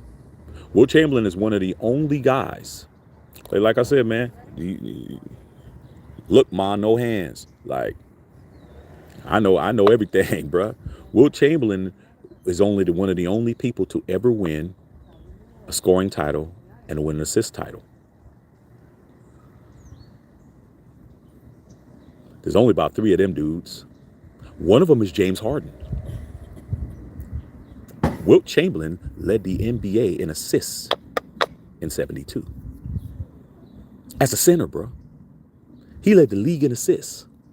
We already know he had hella scoring titles. I think Wilt Chamberlain had like 7 or 8. Jordan had 9. Wilt Chamberlain was that nigga, dog. Rebounding titles, scoring titles, league MVPs, assist title. It's a lot, man, for Wembley to do all of that, bro. Wilt Chamberlain's that nigga, bro. Got 100 points in a game. More than that. You go look at the top scorers in the game, bro. You're going to see Chamberlain, Kobe 81, Chamberlain.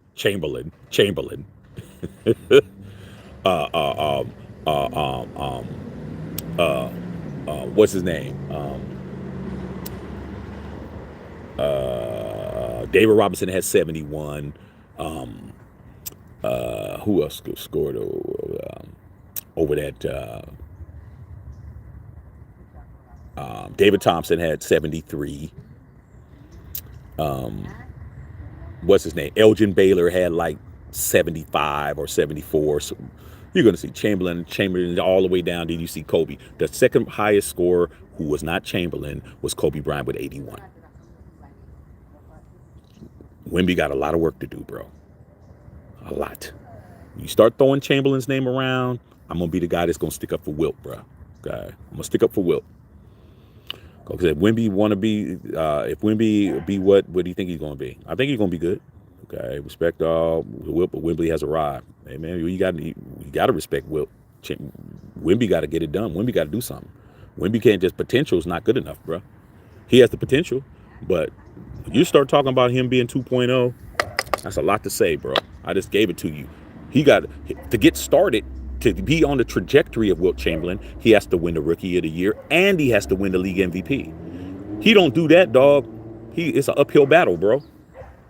That simple. Who would you rather have, AD or Embiid on the Lakers? I'd rather have Embiid. They both injury prone, but Joel Embiid is better than Anthony Davis. Running EAA. Leo, my question to Shaq in the future: when retired centers give tips to Wemby, who do you think his child would change more? Hakeem Olajuwon the state play in the post? He has to bulk up. Have you guys seen Wemby, bro? Without skin, this dude is a skeleton, bro. He's got to bulk up. He's got to bulk up. He cannot be that thin, bro.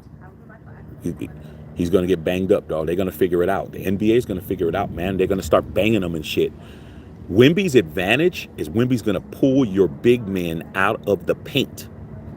He's going to pull you out.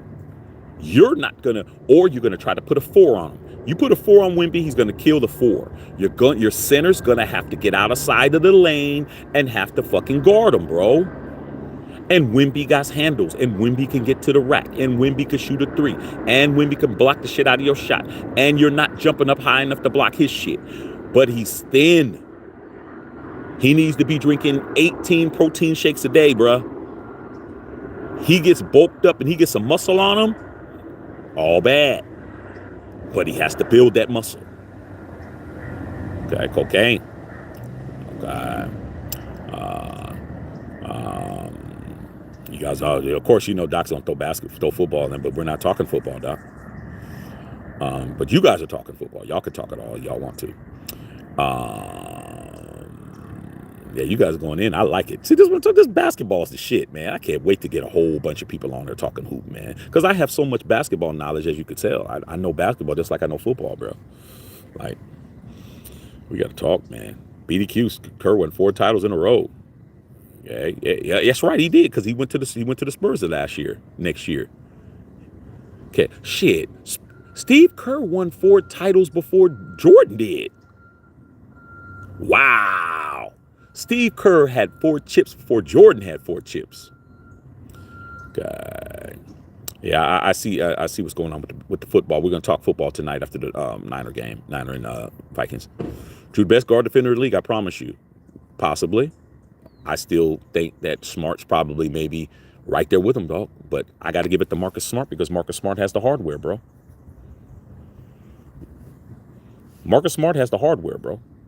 He's the one with the DPOY trophy at his crib.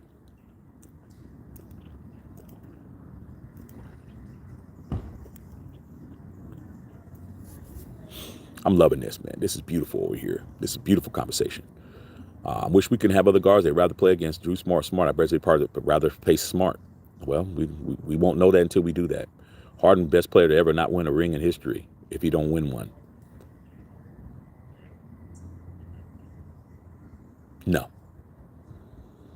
No. Harden will not be the best player. He might be the best player you've seen. He might be the best player I've seen. But he ain't better than Elgin Baylor. He ain't better than Elgin Baylor. Elgin Baylor is the best player to never win a championship.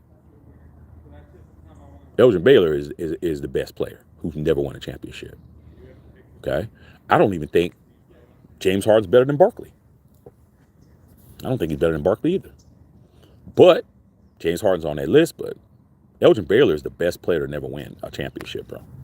Elgin Baylor was on the 72 Laker team when the 72 Lakers won the championship, and they won 33 in a row, which is still an NBA record.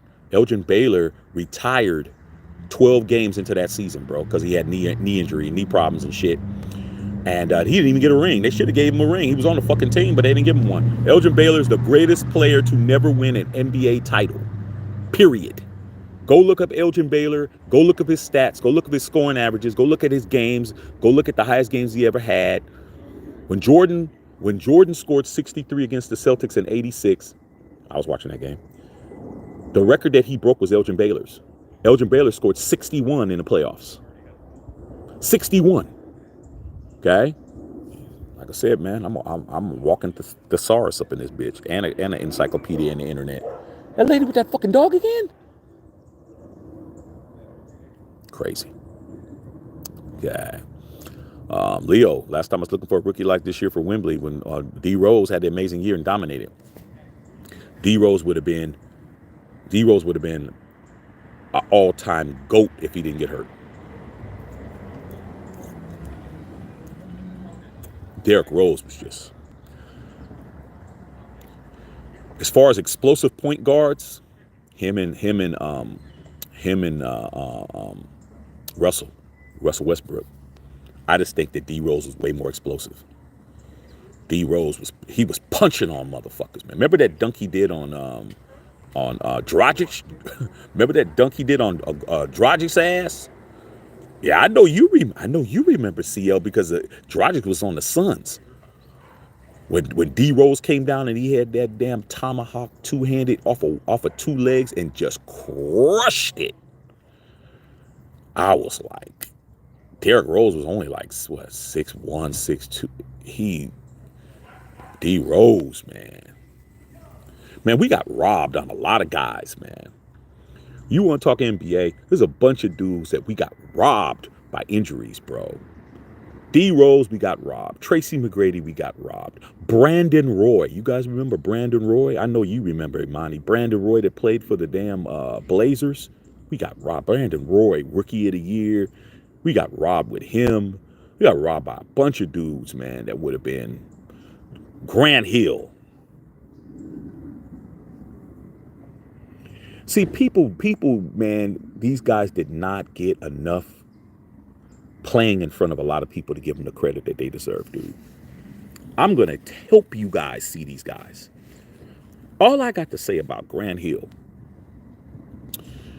look it up. Go find this clip. It's on YouTube somewhere. All you got to do is put Grant Hill dunks on Scottie Pippen. That's all you got to do. That's all you got to look up. Grant Hill, Scottie Pippen, without question, should have won a couple of Defensive Player of the Year award. Yeah, Jordan won one in the 80s, but without Scottie Pippen, Mike doesn't win all those titles because he didn't have to guard the best player anymore. It's like, okay, I'm going to concentrate on offense and I'm going to come in and guard when I had to. Scottie's like, I'm shutting this shit down. A prime Scottie Pippen and a prime Grant Hill, when Grant Hill was with the Pistons, man, they're on the left elbow. Scottie is guarding him one-on-one, but it's straight one-on-one, bro. Grant Hill got the ball, looked at Scottie Pippen. Didn't dribble. Looked at Scottie Pippen. Scottie Pippen's in a full stance. Full defensive stance, bro. Textbook. Okay? I was a good defensive player, bro, when I played basketball. Textbook, bro. Grant Hill crossed Scottie's ass up on one dribble. Crossed Scottie up, right to left, because Grant Hill went to his left better than he went to his right. He's right-handed, but he goes to his left better. Crossed Scottie up on one dribble, took 2 steps, dunked the ball on, Scottie collapsed. Scottie tried to catch up, dunked on his ass, 2 hands, held on to the rim, and slapped the backboard, bro. Go look at that play. When you get off with me, go look at that play, bro. That was the best defensive player in the league, And Grant Hill took one dribble, crossed Scotty up. Scotty was catching up, got there, got dunked on with two hands. Grant slapped the backboard with. You guys ain't understanding, bro. Grant Hill, man, was a bad motherfucker. Grant Hill, bro. He was bad as fuck, bro. Injuries. Guy. All you guys talking. I love it. Leo. All right, Shaq. Only pick 4. Who's your NBA Mount Rushmore? Kobe, MJ, Kobe, Kareem, Tim Duncan. Well, we're gonna agree on most of them, man. It ain't, it ain't rocket science. Okay. Most people are gonna have this one guy, 2 guys that are gonna be up there. Most people are gonna say. We already know Jordan gonna be up there. We know that. Whether you like Jordan or not, I knew a lot of motherfuckers that hated Michael Jordan, bro. I knew as crazy as it sounds, and you hear how beloved Jordan is. If you go to the city of Detroit, Michigan, he hated. You go to Salt Lake City, they hate Jordan, bro. Like, not everybody love Mike. Okay, Mike's up there. Matter of fact, I don't know if you guys heard about it. Did you guys hear about Utah? The Utah Jazz fans got mad because they had a Utah Jazz with a Jordan logo on it, because Jordan is one of the sponsors of the NBA, and there was a Utah Jazz Jordan with the Jumpman on it and said Utah Jazz on it. The fans were so mad that they had to pull it out of the stores, pull it out of the shops out there, dog, and because they didn't want to see Jordan. Jordan's up there. That's number 1. Number 2, most people are going to say Kobe Bryant. I'm going to save that if I think he should be up there or not. Okay. Number 3, Magic Johnson.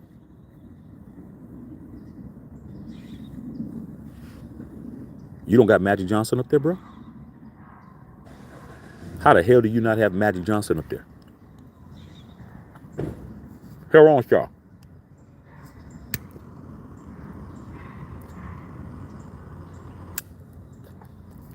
Magic Johnson, bro. Hell wrong with you guys. Okay. So Jordan, Magic Johnson, Bill Russell.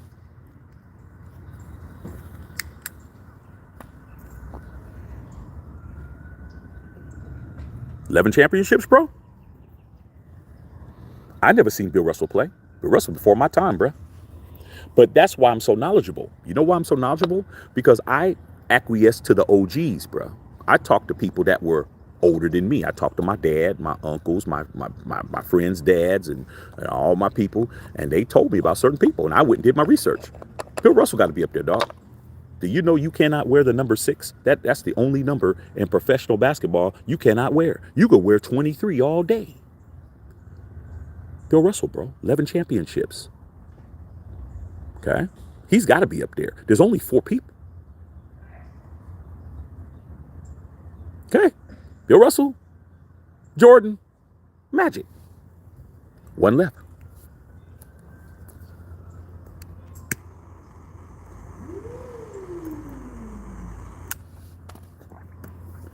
All right, let's talk about Bean, man. We love Bean. Bean was a bad boy. But do you think Bean would be up there if Bean wasn't with us? If Bean was still with us, would Bean be up there? I don't know, bro. There'd be a debate. But since Bean isn't with us, it's easy to put Bean up there, because Bean was good enough to be up there, but a lot of it has to do with the fact that he's not here in the way that he's not here. But I got to think about some other people who could be up there. Wilt could be up there. Bird could be up there, because you got to talk about impact as far as cultural impact and all of that.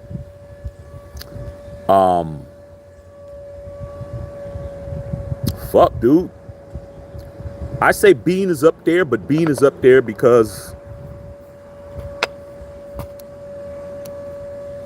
he deserves to be up there, and plus Bean's not here. But Chamberlain could easily be up there. And I think it has a lot to do with the fact that Bean is gone and the way that he been gone, and the way it happened, and all of that. Not to demean Kobe, but you already got a shooting guard up there, bro. How many shooting guards you need? Or, see, I'm gonna say shit to go piss motherfuckers off. Bron could be up there. Oh, wait a minute. Hold on.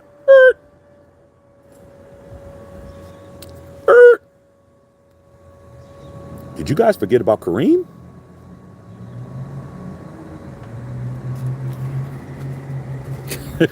Did you guys forget about Kareem, bro? You're going to put Tim Duncan over Kareem? Nah, that's not going to work. That's not working, bro. You're not putting Tim Duncan over Kareem, bro.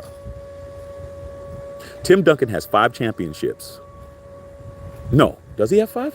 Yeah. Yeah, he has 5. Okay? Kareem has 6. You're going to put Tim Duncan, how many league MVPs does Duncan have? I like Duncan. He's the greatest power forward of all time. But Kareem has 6 league MVPs, bro. Kareem was a leading scorer of the NBA until LeBron broke it. Kareem has 6 chips. That's why debates happen, bro. Y'all disrespecting the captain, bro. Guy, Dr. Van, y'all going in. Chris Leonard, Bill Russell's another. How do you not have Bill Russell up there, bro? How do you not have Bill Russell up there? He has 11 championships, bro. He won 11 out of 12. Do you know that Bill Russell won 11 championships out of 12 and won 7 in a row? But he lost 1 championship, though. Guess who he lost it to? Wilt. He lost to Wilt. 67, 76ers. He lost to Wilt. So even Bill Russell isn't spotless. Okay? Unblemished is a better word. Jordan's unblemished, 6-0.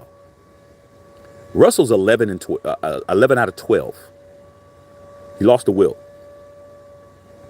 Kareem, 6 championships. Wait a minute. Yeah, 6. Did you guys forget that he has 6 MVPs and 6 championships? 5 with the Lakers, 1 with the Bucks. That's 6. But you're going to put Tim Duncan above him. Not going to work. NBA leading scorer for the last 37 years until LeBron broke it. Not going to work. JD said you suck at reverse psychology, Dr. Van. Dr. Van is a psychologist and shit. He will try to psychoanalyze you. I love it. Chris Leonard, Barkley never won once. Nope. He ran into that buzzsaw.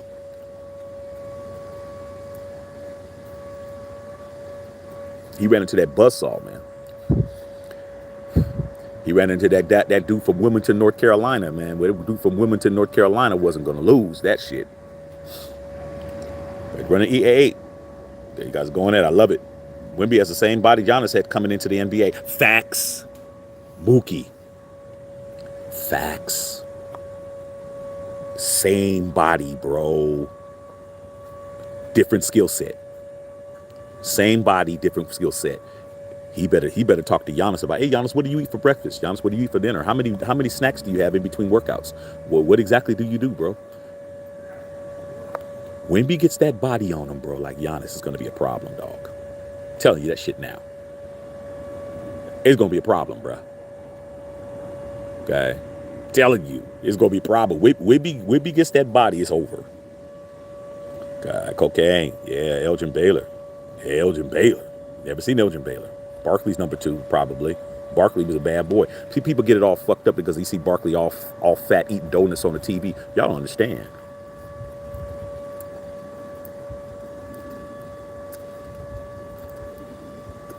You guys don't fucking understand Charles Barkley. You don't, motherfuckers disrespect Charles Barkley, bro. People be thinking Charles Barkley just a fucking Dude talking.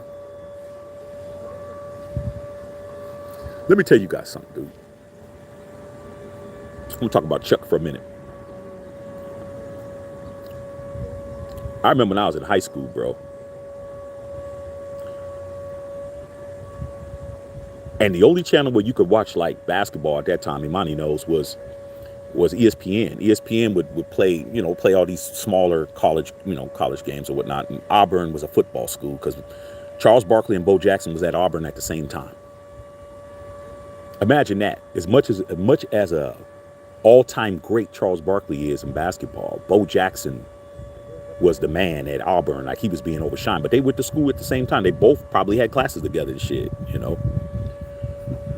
Man, the first time I ever heard about Charles Barkley, bro, I didn't even hear about it. I just heard about, hey, man, there's this big fat-ass dude that can get up dunking on people, bro. That's a fat dude. We never thought about no. This dude fat, bro. Fat.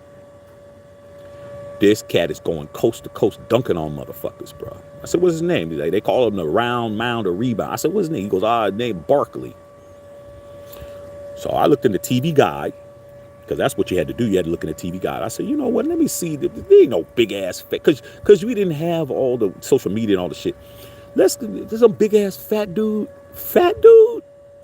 You kidding me, man? He can't be fat. This, oh man, he's about 300 pounds. Fat as shit, dunking on people. I was like, nah. Man. I forgot who Auburn was playing. They might have been playing like Arkansas or some shit. Alabama or something. Man, they had this dude, man, Charles Barkley, man. They showed him and shit. They were talking about it. They showing him. They had like a little, how they do the little talk thing in the beginning. They show him, man, this dude was eating had pizzas all in his dorm. This motherfucker was taking 2 or 3 pieces of pizza and making a sandwich. He was eating everything and shit.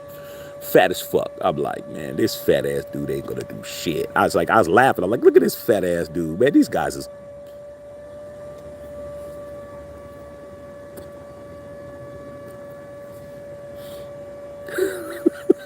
Look at my face. I'm hating, bro. I've never seen a fat motherfucker do nothing in basketball. We used to have tryouts with fat people coming out. Oh man, this big guy, tackled. He's 6'5". We could use him. Man, that motherfucker was Baby Huey. We used to call him Baby Hueys.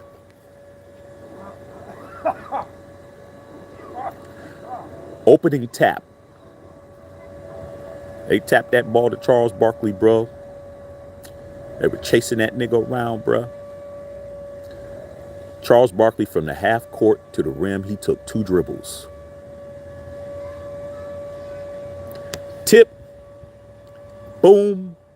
Boom. 2 dribbles, bro. 2 dribbles, 2 steps. 1, 2. Sit. Boom, boom, boom, boom.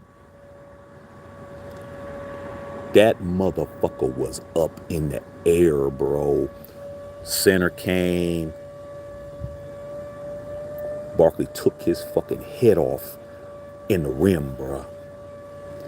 I was like, oh, shit. I went crazy because I could not fucking believe it, bro. Charles Barkley was a motherfucking monster. You guys do not understand. Okay? No, I know he's a fat dude, funny, blah, blah, blah. Him and Shaq bullshitting.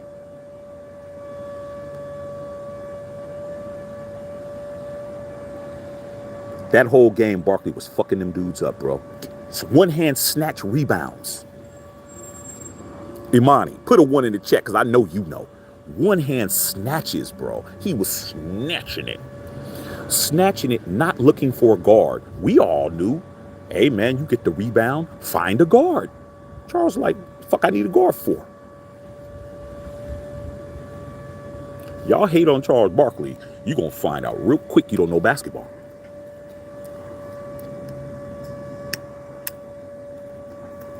Charles Barkley, I'm a fucking monster, bro. Do not get it fucked up.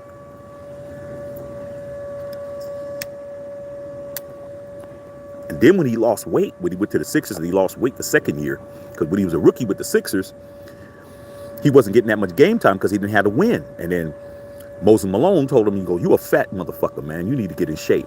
And because he always said, Moses Malone told him, what him and Dr. J. Dr. J told him, you don't need 7 cars and you need to change your motherfucking diet. And then Moses Malone told him, said, you a fat, lazy motherfucker, man. And he said, let me help you out, kid. And Charles Barkley turned into Charles Barkley. That next year, he lost like 30 pounds. He was like 220. He was fucking motherfuckers up. Guys, hate on Charles Barkley if you want to, bro. I just told you, dog. Okay. JD. Talking Dr. Van, Chris Litter said Dragic was nice. Dragic was nice until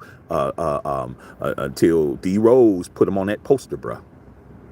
I remember the announcer when he dunked on me. He said, "Damn, Dragic, you didn't get the memo." He said, "You didn't get the memo. Why are you jumping?" Off the chain, bro. Ready Trey, I'm glad you're talking basketball since our Raiders. Yeah, you already know we suck. We don't even talk basketball or football right now. I'll talk football tonight. Dr. Van. Cocaine, D Rose, face of Illinois basketball. He was the number 1 player in the state of high school. I used to hear about him in East Illinois. D Rose from Chicago. Yeah, dog. My family's from Chicago, bro.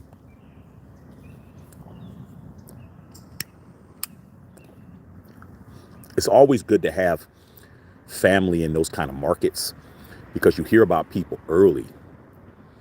But they didn't have like now, LeBron and Carmelo, they were the ones that started making it for you to be able to see these high-profile high school games. Because before them two, you weren't seeing them. So I heard about D Rose too. But when he went to Memphis is when I saw him, bro.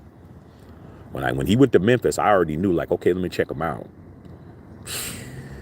Balling, bro. Okay. JD, some of them, especially Lakers, went to a game. You thought you guys talking. You run the E8, man. He said he claiming titles from the Great Depression era. Move around. Shaq don't know Patrick Beverly was the best player in Illinois. Yes, he was. Facts. Beverly was the best. I think he won Mr. Illinois, man. But Patrick Beverly was also a street dude. He was in the street. He was moving product. Patrick Beverly said that if it wasn't for basketball, he would have definitely went to prison because he was moving weight. I don't know if he's moving weight, but he was definitely moving weed. He was definitely, and that's him out of his own mouth. Grill Daddy, what's going on? You already know, man. I already know Grill T Daddy, what's going on, bro? You already know, dog. We talking this hoop, bro. I really have been itching to talk some basketball. We're going to talk some basketball, bro. We're going to be talking this all year. Okay, we're still going to do what we do. Bo Long. What's up, Bo? Was D Rose basketball for injuries tarnished his career? Yeah, man. He was a bad dude. I mean, Derrick Rose, bro. Good gracious, man. He has to be the most athletic, bro. Like, just, if he was tall, it would have been a problem, bro. But I appreciate D Rose because D Rose reinvented his game after he had the knee problems and he couldn't just fly out of the gym anymore. He had to adjust his game, and he did good, man. He did good at adjusting his game. But you talk about explosion, bro. Good gracious. Allen Iverson was explosive off the dribble. I mean, them little dudes, man. Shit, a lot of you guys don't know Nate Archibald, Tiny Archibald, back in the days. He was another dude. He's the only guy to ever lead the NBA in scoring and assists the same year. Tiny Archibald led the league in scoring when he was with Omaha, the Omaha Kings. Because the Sacramento Kings was in Omaha before, if you didn't know that. They were the Omaha KC Kings. That's what they were called. And he led the NBA in scoring and assists the same year. He averaged 34 a game scoring, and he averaged like 11 or 7 or 12 assists that same year, bro. Yeah, we know Westbrook led in triple doubles and all of that shit, but to be the scoring title and the assist leader the same year has never been done again. Dr. Van, Grill T Daddy, thoughts on Damian Lillard being traded away from the Blazers? I thought Dame Dollar took too long to force a trade. I understand Dame's position. When you look at the great players, they stayed with one team. And I know he wanted to build his bones on a team he got drafted by. He was trying to be a traditionalist. He was trying to be a traditional guy. He was trying to be like Kobe. He was trying to be like Dirk. He was trying to be like guys like that. But you got to understand, in the free agent era, it's not going to work for everybody. Okay, it's not going to work for everybody. If the all-time GOAT had to play for the fucking Wizards, then that shows that we're in a new era now. Moving teams and moving around is something you have to do if you want to prolong your career. If you want to retire, that's one thing. But Damian Lillard had no choice, bro, because Trailblazers wasn't doing anything. They wasn't trying to build anything around them, bro. It's like it's having a dude there just paying the bills, bro. It's like, can't keep doing that shit. God. Leo said, they say Jordan could go anywhere in Chicago and eat for free. Jordan can go anywhere and eat for free anywhere. But Michael Jordan said out of his own mouth, he doesn't like to do that. Jordan says he doesn't like to do it. He did it before, but he doesn't do it now. He wants to pay his own bill. He says because there was a time when people would be fighting to pay his bill. You imagine, man, you're at a restaurant, man, and somebody wants to pay Jordan's bill. I want to pay his bill. No, I was here first. I want to pay his bill. I want to pay his bill. Michael Jordan don't want all of that, dog. Michael Jordan's worth $3.1 billion. You think Jordan wants people fighting over him over a fucking steak? No. He's like, man, he says, I don't do it anymore. He's been stopped doing that. He stopped doing that in Chicago, man. They just started getting ugly dudes and getting ready to fight. Because they want to be able to say they bought Jordan dinner. Jordan's like, nobody buys my food. I buy my own food and shit. Kobe said it. Kobe said he went to dinner with Phil Jackson, Michael Jordan, and Kobe went to dinner here in L.A. I wonder where they went to eat at, man. Shit, I wonder where that was at. But they went to eat. And they asked Kobe, it's like, hey, man, when you guys went out to dinner, who paid? He said, Mike paid. He's big bro. He's going to pay. George paid. George's going to pay. You know, so him eating for free, that's not even a flex no more, bro, because Jordan said, hey, dog, it got to the point where people were trying to fight over his bill. And it's like, no. People are like, oh, it's on the house. You know, even the restaurant was like, it's on the house. It's on the house. It's on the house. So now when Jordan eats somewhere, it's like his people already made. Jordan's going to pay. Don't try to give him free food. Don't try to do this. Don't try to do that. Because if we do, we're going to leave. We're not having that. Jordan wants to just eat, order his food, and pay for it. That's it. Bron, MJ, Kobe, and Shaq for me. No problem with it. No problem with that. Okay. Hating on the GOAT, you don't know you're tweaking. Well, hey, Bo, let me tell you something, Bo. You gotta, if you got that damn tool, that is not to be used because you don't like something. Okay? People start saying shit, you want to block them. You only block shit when I tell you, because you gonna start doing what you did before. I don't want that. Dr. Van, JD, that's cool. You guys talking shit. Running, yeah, Shaq, you gonna go to the statue ceremony for Kobe? Hell yeah. I'm gonna try to go. The only reason why I won't go is because it's gonna be a madhouse. I'd love to go, but if it's gonna be a madhouse, I'm not going. I didn't go to Shaq. I didn't go. It's just too crazy, bro. And Kobe, it's gonna be crazy as fuck, bro. You know, I like to take my son and let him, experience some shit, but it's gonna be a madhouse. I don't know. I'm gonna try to go, but everybody and their mama's gonna want to go. I'm not trying to be down there under all them people, man. All them people down there in that little area down there by LA Live. It's gonna be crazy, man. But yeah, I do want to go. Alongside Iverson, love Iverson, Bill Russell, Leo, Tim Duncan got the rings. Don't be in my Mount Rushmore. It's your Mount Rushmore, bro. It's your Mount Rushmore. You can do that. Some finals MVPs too. Kobe's in the top 5. He's got 3 rings. The second best player on his team. Shaq got 3 final MVPs. Kobe's not trying to bash Kobe. Shaq was his teammate. Dude. Like I said, man, talking about Kobe is slippery slope.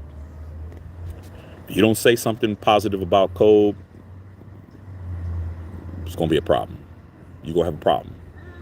But when Kobe was here, and I'm blessed to say that I met Kobe one time. I did meet Kobe at a Nike commercial. Nike commercial shoot guy I knew that was shooting was a director, and Kobe was hella cool, man. Kobe made sure we had water. Kobe was taking care of us and shit. And I thought Kobe was an asshole, and I was totally wrong. Kobe was not an asshole. I thought he was going to be, but he wasn't. He was fucking everything you would think. But saying something bad about Kobe now is sacrilegious, bro. Like, it's not a good look to say something bad about Kobe. But when Kobe was around, there was a lot of people that said a lot of shit about Kobe. A lot of shit that wasn't positive about Kobe. Not just what happened in Colorado, but what that, as far as his game and as far as should he be ranked as high because he had Shaq, and there's a lot of things you could say. But now it's too hard to say something about Kobe. And people are gonna look at you like you crazy if you say something bad about Kobe. 2 MVPs for Duncan. Kareem has an all-time record of 6 MVPs. I told you Kareem, dog. I said that off the top of my head. I had to think about it. Kareem is such an afterthought. Fuck, dude. You know what, man? Fuck. You got to put Kareem up there. Did you guys forget that he won 3 national championships in a row at UCLA, bro? It's the Basketball Hall of Fame. It's not the Pro Basketball Hall of Fame. I hope you guys know that.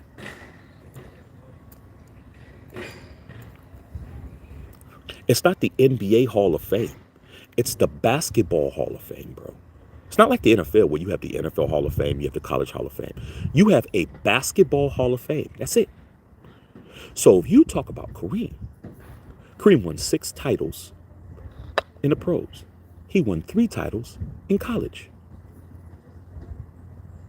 That's 9. Kareem Abdul-Jabbar won 3 city titles. 3 city and state titles when he was in New York, when he was playing at Power Memorial. Kareem dominated on every level of basketball. High school, college, pros. That's it. Multiple championships in high school. Multiple championships in college. Multiple championships in the pros. How is he not up there? Because you either didn't see him or he was old as fuck when you did. It's all about eras, bro. I learned about the era game. Eras matter. What era you come from? There's going to be kids growing up that's going to swear Kobe Bryant's better than Jordan. There's going to be people that are younger, people that are under 40, under 35, 40, somewhere, I say under 40, will probably say Kobe is the GOAT. Are they wrong? No, because they're from an era. They're from a certain era. But when you're somebody like me who crosses eras, I have a wider perspective because I cross different eras.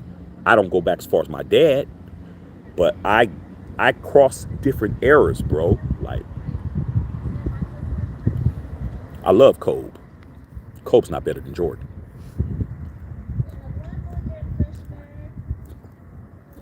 Kobe himself, rest in peace, said he would never say he's better than Jordan because he took so much from Jordan. Jordan gave him so much advice. Jordan gave him so much information. Mike, when they did the Hall of Fame thing, and Mike was up there and he was crying and he was talking about Kobe. He's like, man, Kobe used to get on my nerves, bro. Like, he would text me 2 o'clock in the morning. Like, he's like the little brother that used to just irk me and shit until I realized he was that dude. And it came that he's like, he didn't care. He wanted the info. Love Kobe.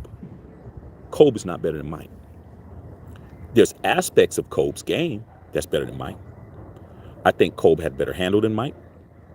I think Kobe had definitely a better long range than Mike.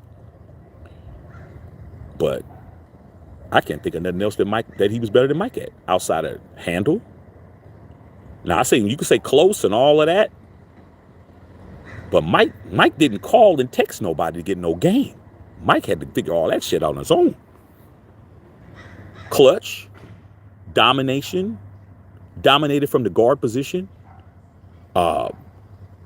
defensive player of the year, 9 scoring titles, 2 3-peats, unblemished in the finals.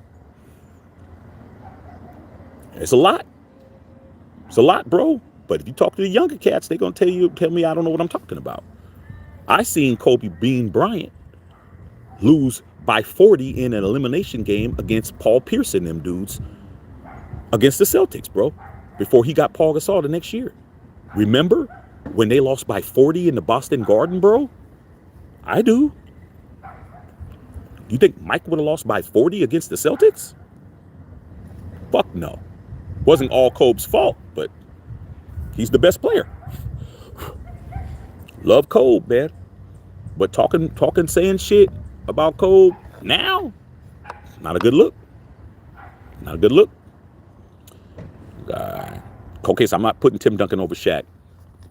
Like I said before, these guys see Shaq, Gold Barn commercial, spokesman on everything, sitting up there joking and laughing and doing all that shit. You got to listen to the people that actually know. Kobe Bryant said on Jimmy Kimmel,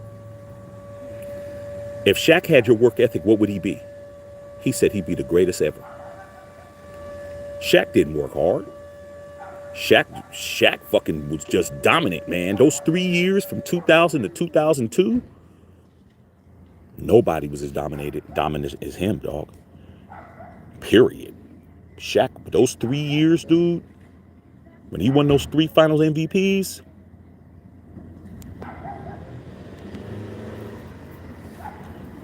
Shaq was it, bro. But Shaq is more of a personality now. Okay, so that's why people don't be saying shit. They don't be saying the right shit when it comes to Shaquille O'Neal. But nobody was as dominant as Shaq in those 2000, 2001, and 2002. Nobody. There was no answer for that nigga, man.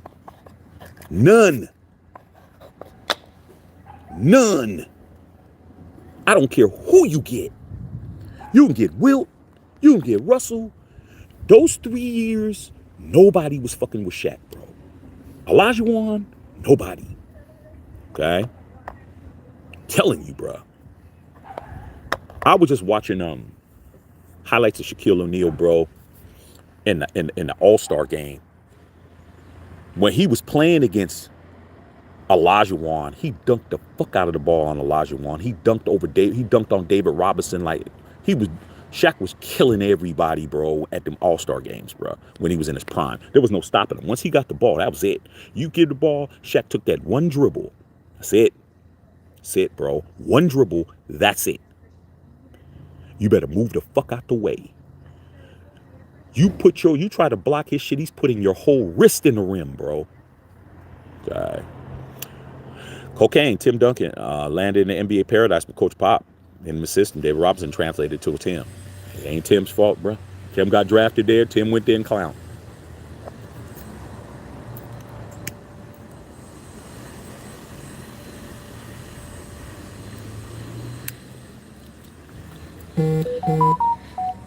Wife texted me. She said, lunchtime. My wife said, lunchtime. I'm going to have to go pretty soon. Real Daddy said, wasn't Phil LeBron with the baby powder theatrics? Man, don't worry about all of that, bro. They ain't got nothing to do with basketball. You know, shit, everybody got to have their little thing they do. Jordan did the same shit. Jordan put the baby powder and slapped his hands in front of Jimmy, what was his name? Jimmy Kerr or whatever them dudes' names, the guys that were the announcers for the Bulls. Man, it's just something you do, bro. I mean, everybody has their theatrics that they do before the end of the game. You know that Steph Curry runs to the other stanchion every game, and was it Vince Carter? Vince Carter used to pull himself up on the rim. I mean, hey, these guys have their little rituals that they do. It's just a ritual, bro. I don't think it's theatrics. I think it's a ritual. It's just like when you go to the line, man, you got to come up with a routine when you go to the line. It's just like when Klay Thompson, he dribbles, he pats himself on the shoulder 3 times and he shoots the ball. Is that theatrics or is that your ritual? I've never seen nobody do what Klay Thompson does at the free throw line. Klay's boom, boom, boom, taps himself on the shoulder. What's he doing that for? Because it's something he does. Does the ball go in the basket? Yeah. Leave that nigga alone. That's what he does. Just like Karl Malone used to talk to the basketball. If anything's theatrical, it's Karl Malone. This nigga, hey, motherfucker, you better go in the basket. I'm gonna kick you. I'm gonna kick you in the audience and shit, motherfucker, blah, blah, blah, blah, blah. Rituals, bro. You can say it in baseball, man. That's wifey right there. God, she's letting me know. I might have to go, y'all. Lunch is ready. I'm I'm gonna answer a few more questions. This has been beautiful, you guys. This is what I want. I want basketball shit to be on point. Okay. Mookie said Kareem had magic. Did Kareem have magic when he was in college? Did Kareem have magic when he was in the pros? I mean, when he was in high school? Hey man, everybody got to have somebody. There's only one top 50 player that have no other top 50 players playing with him. Guess who that is? There's only one guy that made the top 50 team that didn't play with another all-time great. That's Isaiah Thomas. Who did Isaiah Thomas have? Rick Mahorn, motherfucking Lambeer, Joe Dumars. Everybody else did. Jordan had Pippen. Shaq had Kobe. You know what I'm saying? David Robinson had Duncan. All these motherfuckers played with somebody else. Every one of them. Wilt Chamberlain played with Jerry West. Jerry West played with Elgin Baylor. Elgin Baylor played with, like, we can just go on and on and on and on. Bill Russell played with Bob Cousy and shit. You know what I'm saying? All those guys had another dude. Charles Barkley played with Moses Malone and Dr. J. I can just go on and on and on. Every player had somebody. Well, I should say won the championship. Won more than one championship. Everybody had somebody. Everybody. Okay. The France, what's going on? The France Forest. Can't wait to see him against Denver. Oh, it's going down tomorrow. 4:30, bruh. It's going down. We're gonna go on tomorrow. Leo said LeBron can never be over Kobe when talking about Mount Rushmore. Yeah, that's your opinion. That's your opinion. I think LeBron can be up there without Kobe up there. I can say that. Why? Because LeBron James plays the small forward position. He don't play Kobe's position. There's already a shooting guard up there. There's already a shooting guard up there, bro. There's already one up there. You want to make it for real, put it by positions. You really want to do the Mount Rushmore shit right? You guys got, like I said, you guys really want to do the shit right? Put it up there by positions. Where you have to have a point guard up there, you have to have one point guard, you have to have one shooting guard, you have to have one forward up there, and you have to have one center up there. Let's do it the right way instead of doing it, I like this guy and this guy. Why do you need two shooting guards on the fucking Mount Rushmore, bro? When you got the greatest of all time up there. Who's a better small forward than LeBron James? Nobody. Nobody. There's no small forward greater than LeBron James, period. Whether you like him or not, whether you like his theatrics, whether you like it, you don't like him, there's no small forward better than him. So if you want to do it that way, which is the right way, you have one for each position. You have one point guard. You have to pick one point guard. Magic.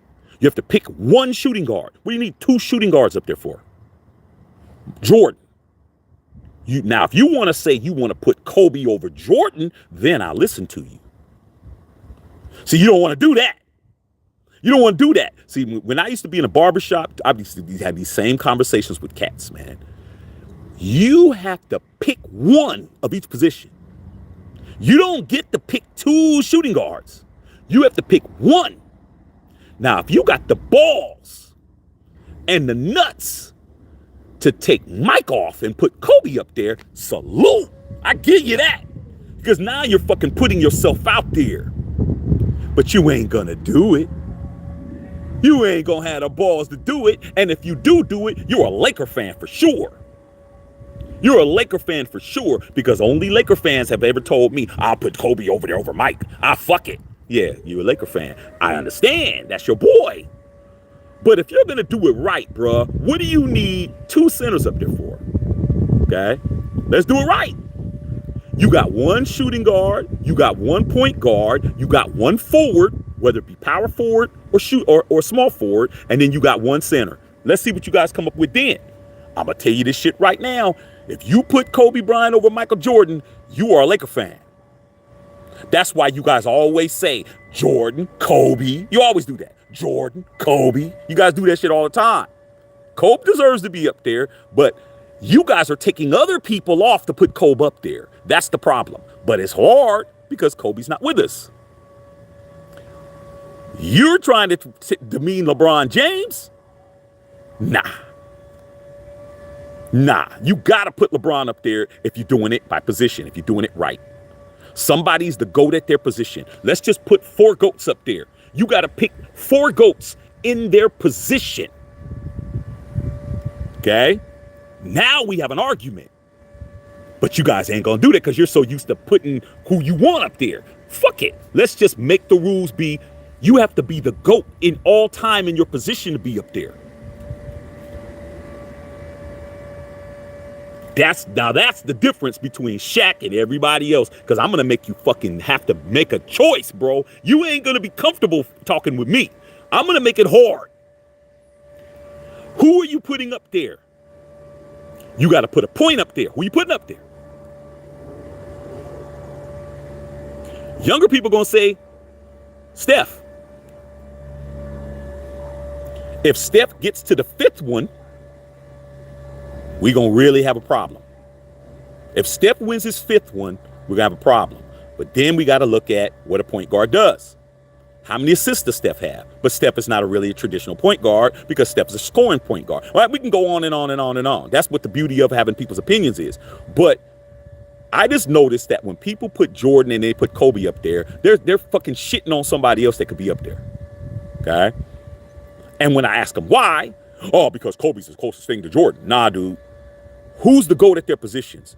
Mount Rushmore means the greatest presidents ever.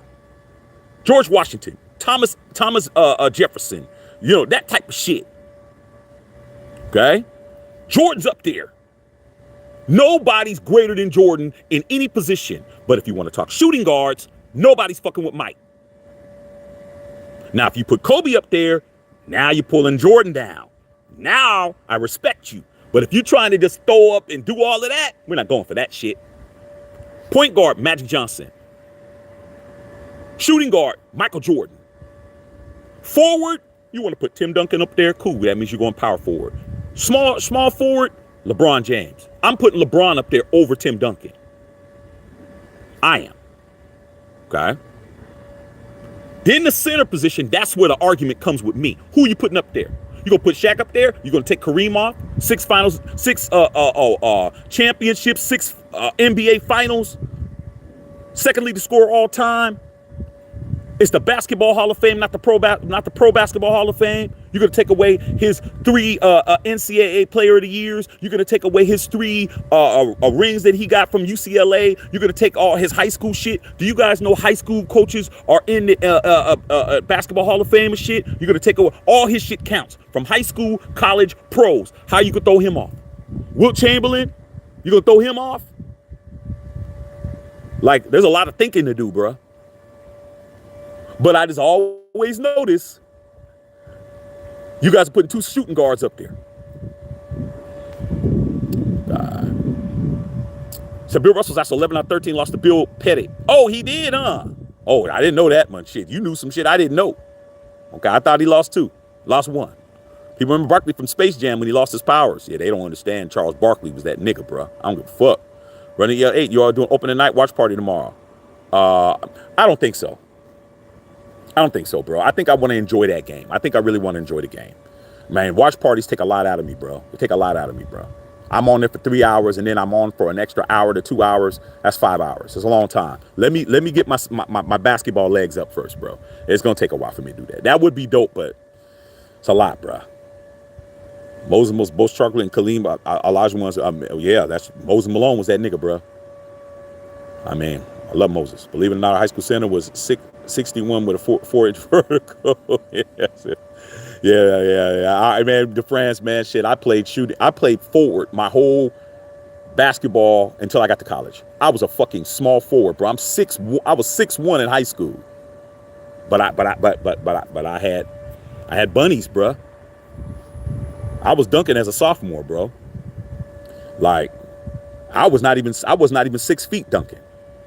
But when I got to college, bro, my first day in practice, they said, all right, man, centers over here, guards over here, and forwards over here. I started walking forward. He's like, what you doing, Shaq? Oh, I'm going to the forwards. Because you're 6'1", 6'2". Get your ass over there with them guards. I said, huh? I don't play guard. He said, you play for guard for me. Get your ass over there. I was like, fuck, I got to play guard? Man, shit. I should have played guard my whole life, bruh. Playing guard is the shit. I mean, I should have played guard. I was a shooting guard. I should have played guard the entire time. Because instead of me standing at the block waiting for calling for the ball, I had the ball. I had the ball. Point guard. Either I threw the ball in.